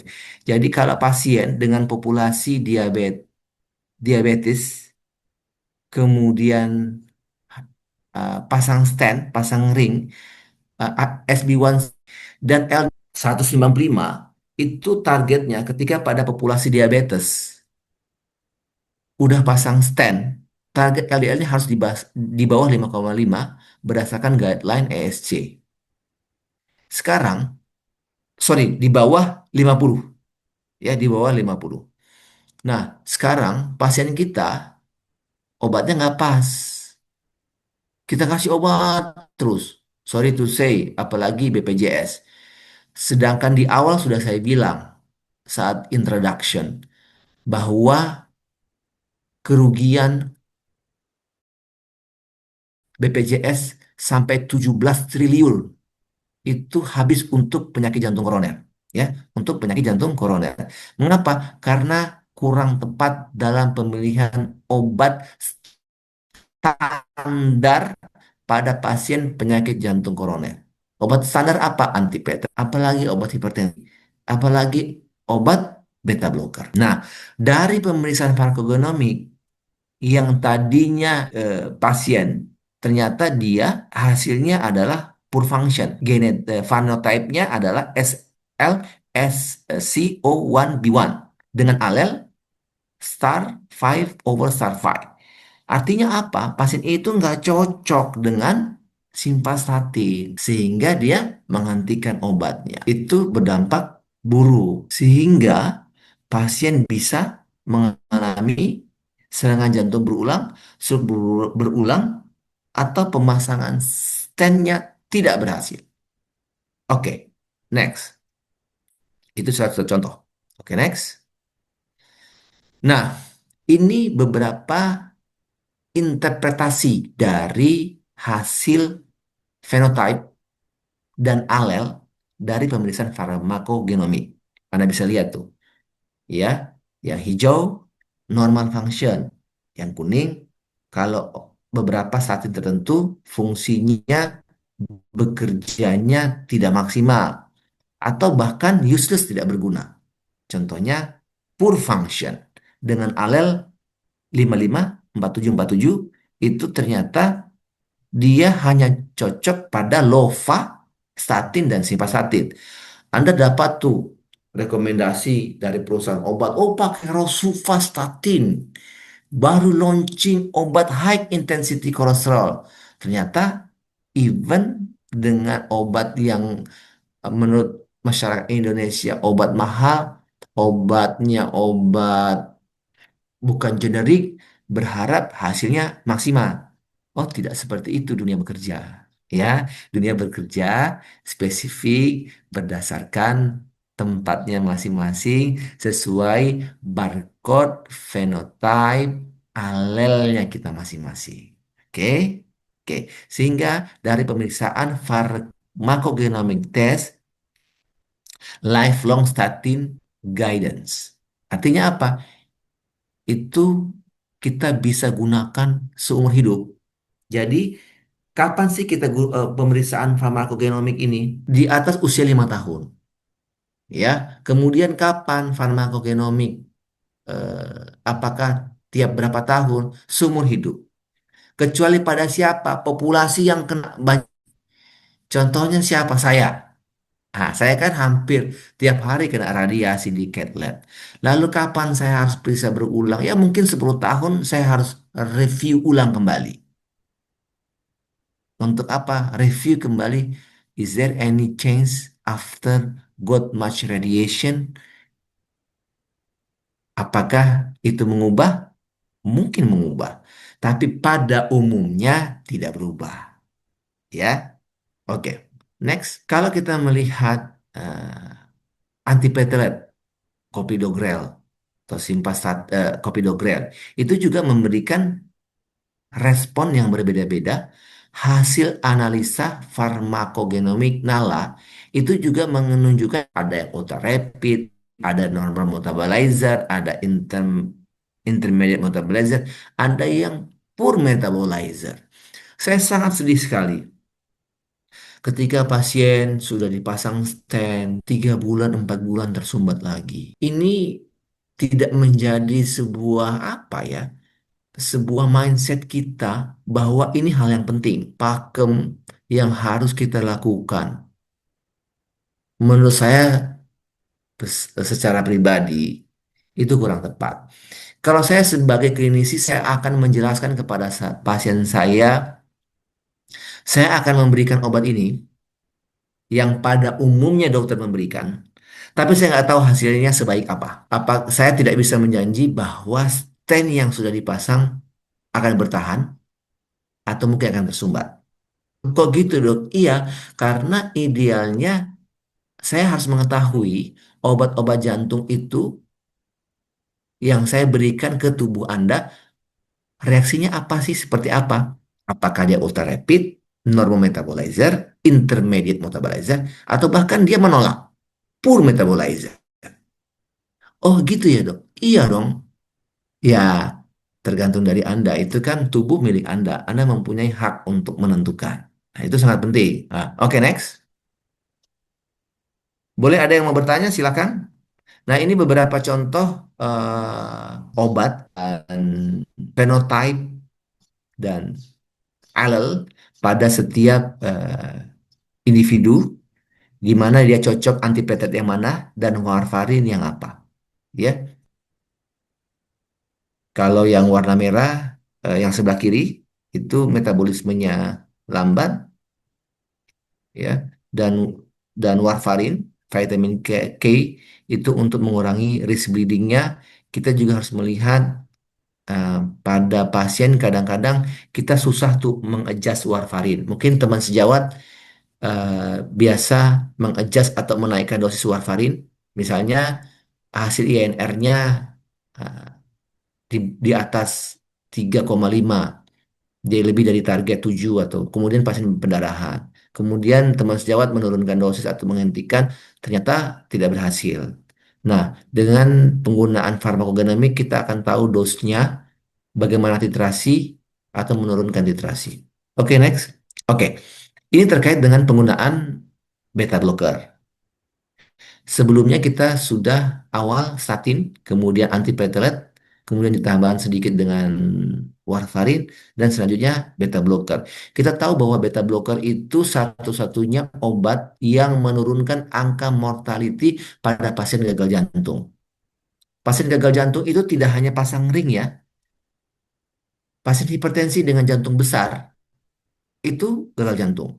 Karena per definisi gagal jantung adalah perubahan struktur dan fungsi jantung yang mengubah fungsinya untuk menurunkan nutrisi dan harus di bawah 45% dikatakan gagal jantung, tidak.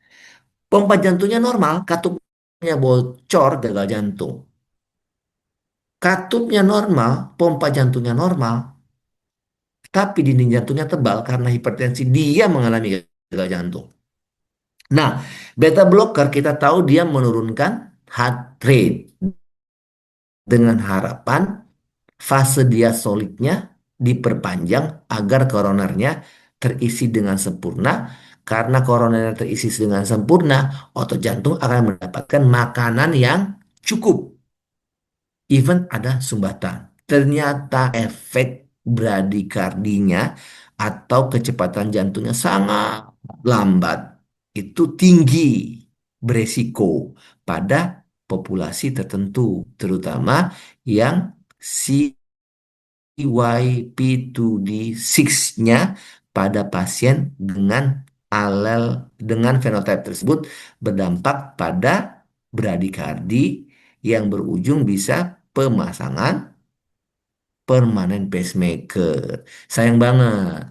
Kita memberikan obat, kita mengatakan, wah pasiennya bradikardi nih. Waduh, kenapa ya? Ternyata intoksikasi. Dia lebih lama di dalam albumin, sehingga rilisnya keluar dalam ekstrasi urinnya lebih lama. Itu makanya kita kadang-kadang nggak bisa menilai based on numbers. Kita harus melihat secara keseluruhan dan secara utuh, ya. Itu sangat penting sekali. Oke, next. Nah, tadi beta blocker yang gagal jantung berdampak pada aritmia. Sebelumnya, oke. Terakhir nih, terakhir next produk dijelaskan oleh Nala. Ini penggunaan obat-obat hipertensi. Contoh CCB, contoh S inhibitor seperti perindopril, captopril, lisinopril, dan golongan ARB yang berakhir dengan talosartan, irbesartan, telmisartan. Dan itu pun juga memiliki data yang berbeda-beda. Responnya juga berbeda-beda. Sama seperti obat-obat sebelumnya. Ada yang dalam tubuh kita metabolismenya normal. Oke, kita beruntung. Sehingga tekanan darahnya tercapai dengan baik. Ternyata dia intermediate metabolizer, butuh dosis yang lebih. Ternyata dia nggak bisa dengan 25 katoprit 3 kali sehari. Ternyata dia butuh 3 kali 50. Tapi kita ketakutan nih, aduh berapa ya dosisnya kaptopril datang ke kita kan kaptopril dosis 25. Ya, kita takut memberikan 50. Ternyata dia intermediate metabolizer. Sayang kan pasien Anda kita obatin dengan obat yang biasa atau obat-obat yang biasa. Sebenarnya biasa, kita underestimate obat puskesmas. Ternyata dia cocok. Nah, jangan seperti itu. Atau ternyata kita hanya memberikan sampah ke pasien kita. Apa maksudnya? Kita berikan obat, ternyata poor metabolizer, dan it doesn't work. Ternyata berakhir dengan stroke. Loh, kenapa berakhir dengan stroke? Karena eh, target tekanan darahnya tidak pernah tercapai. Emang kenapa kalau target tekanan darah tidak tercapai? Jantung menebal, tekanan intrakardiak ventrika kiri tinggi. Emang kenapa kalau tekanan intrakardiak kiri tinggi, tekanan dari paru-paru yang mau turun susah? Emang kenapa kalau tekanan paru-paru mau turun susah, berdampak pada left atrial melebar? Left atrial melebar lebih dari 4 cm, resiko gangguan irama atrial fibrilasi dan berakhir dengan stroke. Sayang, ya. Oke, itu mungkin dari saya dari point of klinis penggunaan farmakogenomik dengan real world keputusan pengambilan obat berdasarkan farmakogenomik versus without non farmakogenomik. Terima kasih Nala. Terima kasih teman sejawat semua. Baik, Dokter Tengku, terima kasih banyak atas paparannya. Saya izin melanjutkan sedikit ya, Dok, sebelum nanti sesi tanya jawab terkait produk kita yaitu RX Ready dan RX Max. Baik, jadi dari Nala Genetics ini ada dua produk yang mengarah pada farmakogenomik seperti yang tadi dijelaskan oleh Dokter Tengku, di mana ternyata farmakogenomics itu banyak banget ya dok perannya untuk kasus-kasus kardiologi, kasus-kasus jantung, baik kayak serangan jantung ataupun gagal jantung. Nah, RX ini adalah produk untuk farmakogenomics yang bisa menganalisis 4 gen dan ada 180 obat yang diperiksakan dari berbagai spesialisasi. Nah, ini adalah list obat-obatan yang diperiksakan di RX Ready, termasuk ada obat-obatan jantung juga dan obat-obatan yang umum digunakan. Tapi jika dibutuhkan lebih pemeriksaan yang jauh lebih komprehensif, obat listnya juga jauh lebih banyak, gen yang diperiksakan juga lebih banyak. Ini ada RX Max yang bisa memeriksa 15 gen dengan total obat 240 lebih obat-obatan dari berbagai spesialisasi. Jadi list untuk RX Mix akan jauh lebih komprehensif dibandingkan dengan RX Ready. Dan mungkin nanti bisa disesuaikan dengan obat-obatan yang sudah digunakan oleh pasien ataupun obat yang akan digunakan oleh pasien ke depannya gitu ya. Baik, untuk sesi kedua hari ini sudah selesai. Kita masuk ke sesi tanya jawab. Tadi ada satu pertanyaan yang masuk ke saya. eh Dokter Swensi, masih Hadir. oke. Baik. Ya, tadi ada satu pertanyaan masuk untuk Dokter Swensi, Dok. Pertanyaannya, halo, selamat pagi Dokter Swensi. Terima kasih untuk paparan hari ini. Semisal dok, pasien saya ada yang mengambil pemeriksaan seperti cardiac ready ini dan ternyata secara genetiknya hasil PRS-nya mungkin elevated gitu dok. Baiknya Mm-mm. bagaimana ya dok kita menyampaikan ke pasiennya supaya pasiennya tidak panik? Supaya pasiennya tidak panik. Oke. Iya. Biasanya Oke. sih terus terang yang berperan itu sebelum pasien melakukan pemeriksaan dia ada pre-counseling itu biasanya ada penjelasan produk. Jadi biasa kan orang panik, orang takut itu kalau orang tidak tahu gitu. Jadi kalau misalnya dijelaskan bahwa pemeriksaan ini tuh kita bukan pemeriksaan diagnosa. Jadi kita ingin mengetahui resiko. Jadi kalau misalnya resikonya tinggi, ada hal-hal yang bisa kita lakukan, gitu ya. Ada hal yang kita bisa lakukan untuk ya inilah mengurangi resiko gitu. Nah, terus tentu saja panik itu sesuatu atau takut itu sesuatu perasaan yang wajar ya, gitu ya. Kalau saya sih biasanya saya validasi ya perasaannya gitu ya. Gitu. Jadi tidak apa-apa, kesiapan pasien juga dalam menerima hasil genetik itu juga penting gitu. Jadi biasanya dalam sesi konseling itu mereka datang sudah siap membaca tapi agak-agak sedikit nervous gitu ya. Gitu. Terus kalau misalnya hasilnya elevated itu berikan butuh waktu lah untuk pasien untuk memproses gitu.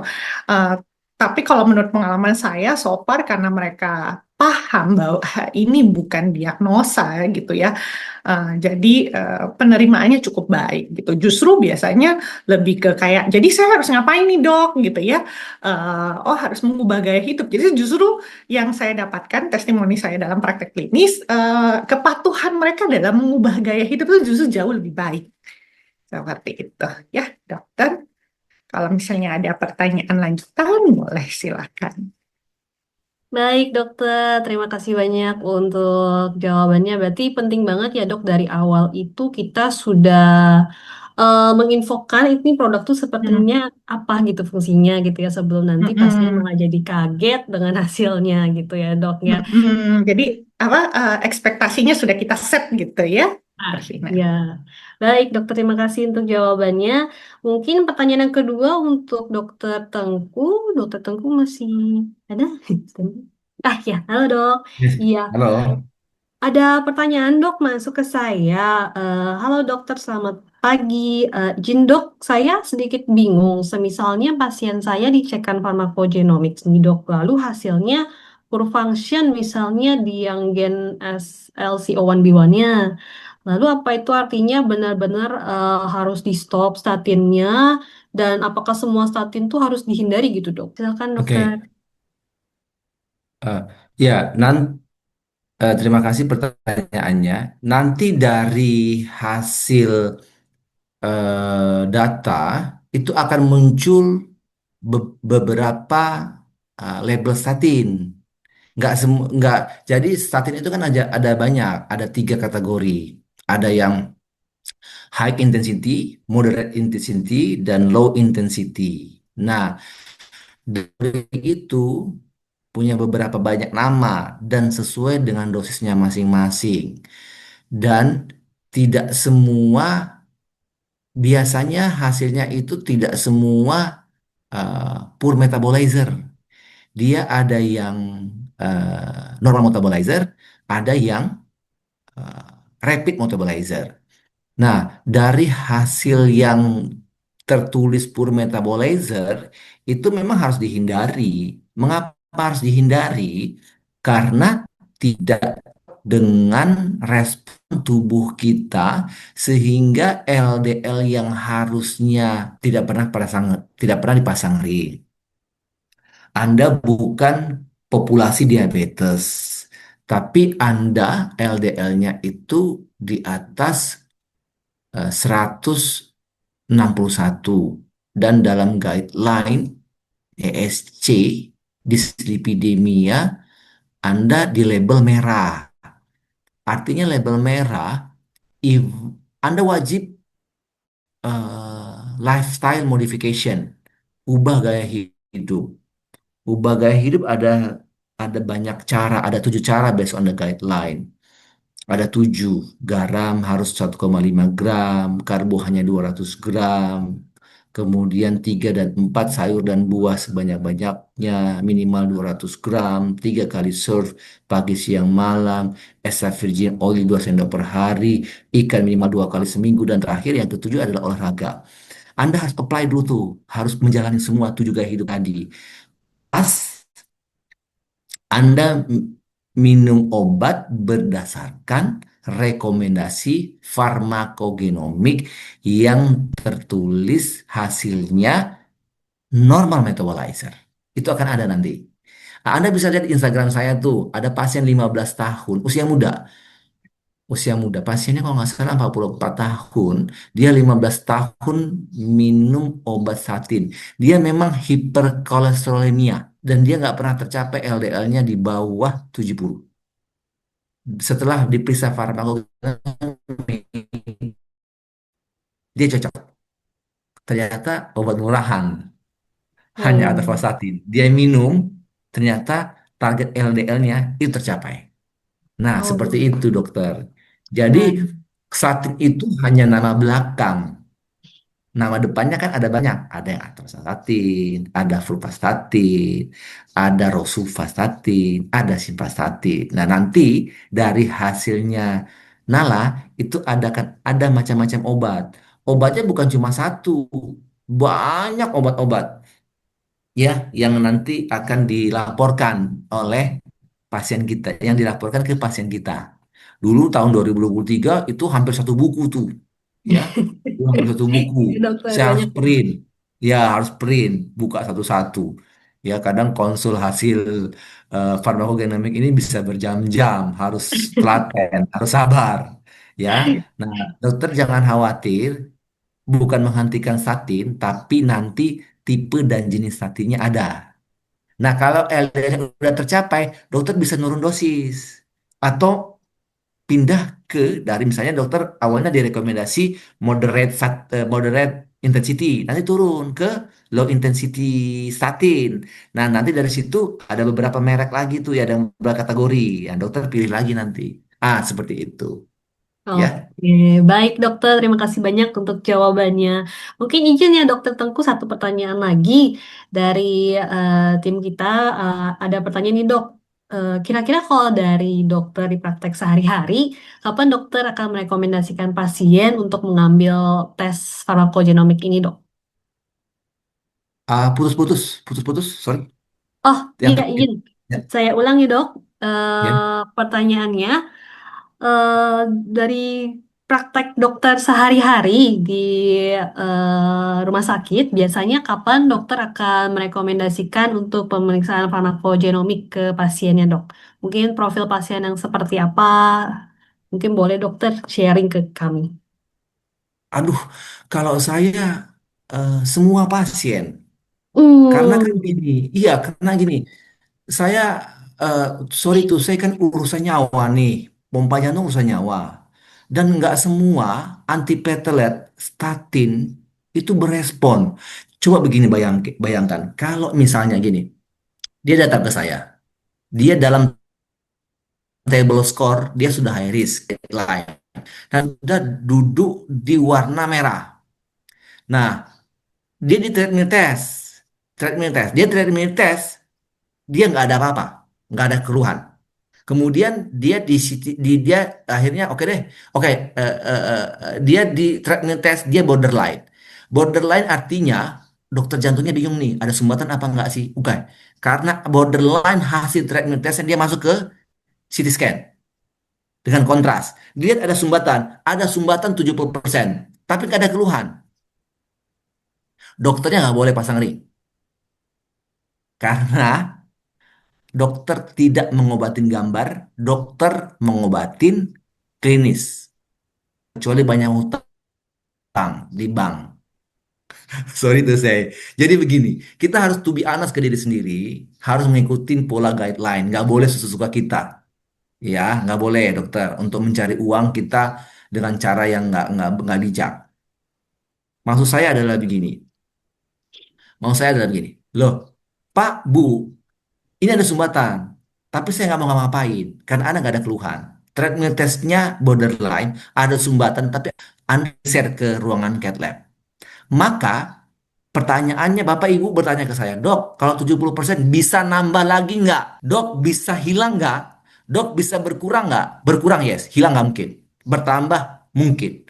Lalu saya akan bilang, Dok, gimana dong caranya supaya dia tidak bertambah? Bisa. Periksa genetik. Loh, kok gitu, Dok? Iya, saya mau ngasihin obat. Saya nggak tahu dia berhasil apa tidak berhasil. Saya nggak ada pilihan dong. Oke, Dok, LDL-nya udah deh, kasih apa aja. Oke, saya kasih apa aja. Turun. Setahun, 2 tahun turun. Tapi ternyata miopati. Dia nggak kontrol ke saya. Nggak kontrol. Akhirnya nggak minum obat. Atau dia minum pengencer darah. Oke deh, saya kasih clopidogrel karena dia pasien BPJS. Dok, saya nggak punya uang. Oke, that's fine. Oke, saya berikan clopidogrel. Ternyata hasil dari ya, eh, agregasi trombositnya ini jarang diperiksa. Agregasi trombosit ternyata dia tinggi. Even dikasih clopidogrel tetap tinggi. Apa artinya? Proses plak penyumbatan itu sedang dan terus berlangsung. Saya pernah kejadian. Kejadian. Beneran. Ini kejadian. Hmm. Jadi pasien ini wanita usia 65 tahun. Ya, dia 65 tahun. Dia, saya udah bilang, Dok, saya chest pain, saya nyeri dada. Oke, saya lakukan eh, CT scan nggak mau, mahal banget, 6 juta, saya nggak ada uang. Oke, Bu, saya boleh nggak periksa pakai genetik? Aduh dok, nggak ada uang, mahal. Dulu masih mahal, 2023 masih 11 juta, sekarang kan cuma 4 juta. Aduh dok, nggak ada duit, mahal. Oke, akhirnya dia datang ke saya tahun last year, 2025, dia datang, Dok, saya nyeri dada. Oke, gimana dong Bu? Di sini nggak diterima BPJS. Iya, dia dulu ke rumah sakit BPJS di sana. Terus dokter di sana bilang, kenapa baru datang sekarang? Marah ke saya. Kok baru Hmm. datang sekarang? Kenapa? Dulu bertahun-tahun kemana aja? Saya udah nyarankan. CT scan dia nggak mau, ada uang. Kemudian saya sarankan farmakogenomik untuk memastikan sumbatannya, kalaupun ada sumbatan tidak bertambah. Akhirnya dia periksa farmakogenomik. Akhirnya di rumah sakit BPJS saya lihat, kemudian cek ulang kembali. Ternyata saya periksakan agregasi trombositnya. Agregasi trombositnya amburadul. Tinggi banget. Bu, Hmm. nggak ada pilihan, Bu. Uang bisa dicari, nyawa nggak bisa kembali. Terserah Ibu. Hmm. Oke, akhirnya periksa. Ternyata dia nggak cocok dengan clopidogrel. Sama sekali nggak cocok. Ganti. Obat Hmm. pain. Kadang-kadang chest pain, kadang-kadang tidak. Akhirnya dia datang ke sini, akhirnya terpaksa dibuka, di balon sumbatan tersebut. Itu menjelaskan bahwa betapa pentingnya pemeriksaan ini terhadap diri kita sendiri. Nah, seperti itulah. Jadi kalau ditanya, apakah dokter memeriksakan ke pasiennya, pasien tipe apa? Saya pada umumnya, saya akan periksakan, saya jelaskan pilihan di tangan pasien. Gitu. Saya kadang-kadang bilang, harga mahal di depan sekali pembelian seumur hidup, it worth it lah. Kita harus respect terhadap diri sendiri ke kita. Kita harus punya tanggung jawab. Kalau enggak, ya kasihan. Nah, seperti itu. Baik, dokter. Terima kasih banyak, dok, untuk sharingnya. Ya, iya, agak nge-lag dokter. Baik dok, terima kasih banyak ya dok untuk sharingnya. Jadi paham banget sih dok kalau pemeriksaan farmako tuh penting ya dok dari awal ya sebagai penunjang juga nanti untuk dokter dan pasien untuk tahu obat yang terbaik lah ya dok untuk pasien masing-masing. Yes. Iya, baik. Terima kasih banyak Dokter Tengku atas waktunya hari ini sudah menyediakan waktu dan sharing banyak ke kita semua seputar farmakogenomik, diastatin dan obat-obatan jantung. Dan terima kasih juga untuk Dokter Zensi yang sudah sharing mengenai cardiogenomicsnya. Baik, mungkin untuk Ya, tanya jawabnya saya akhiri. Kita sebentar lanjut sedikit. Ya, mengulangi bahwa kita ada promo ya untuk para partisipan hari ini. Nanti yang ingin mengetahui promo lebih lanjutnya untuk sesi Get kita hari ini, silakan hubungi Kak Cika. Dan ini ada training feedback survey yang perlu diisi untuk para partisipan sebagai syarat untuk mendapatkan sertifikat. Mungkin izin sebelum closing, saya boleh on cam semuanya buat foto bersama. Boleh para partisipan silakan on cam-nya, kita foto dulu buat kenang-kenangan. Baik, sudah ready kah dari tim marketing mau screenshot? Oke, saya hitung ya. Dokter Tengku, sebentar ini aku nge-lag atau Dokter Tengku sudah on cam kah?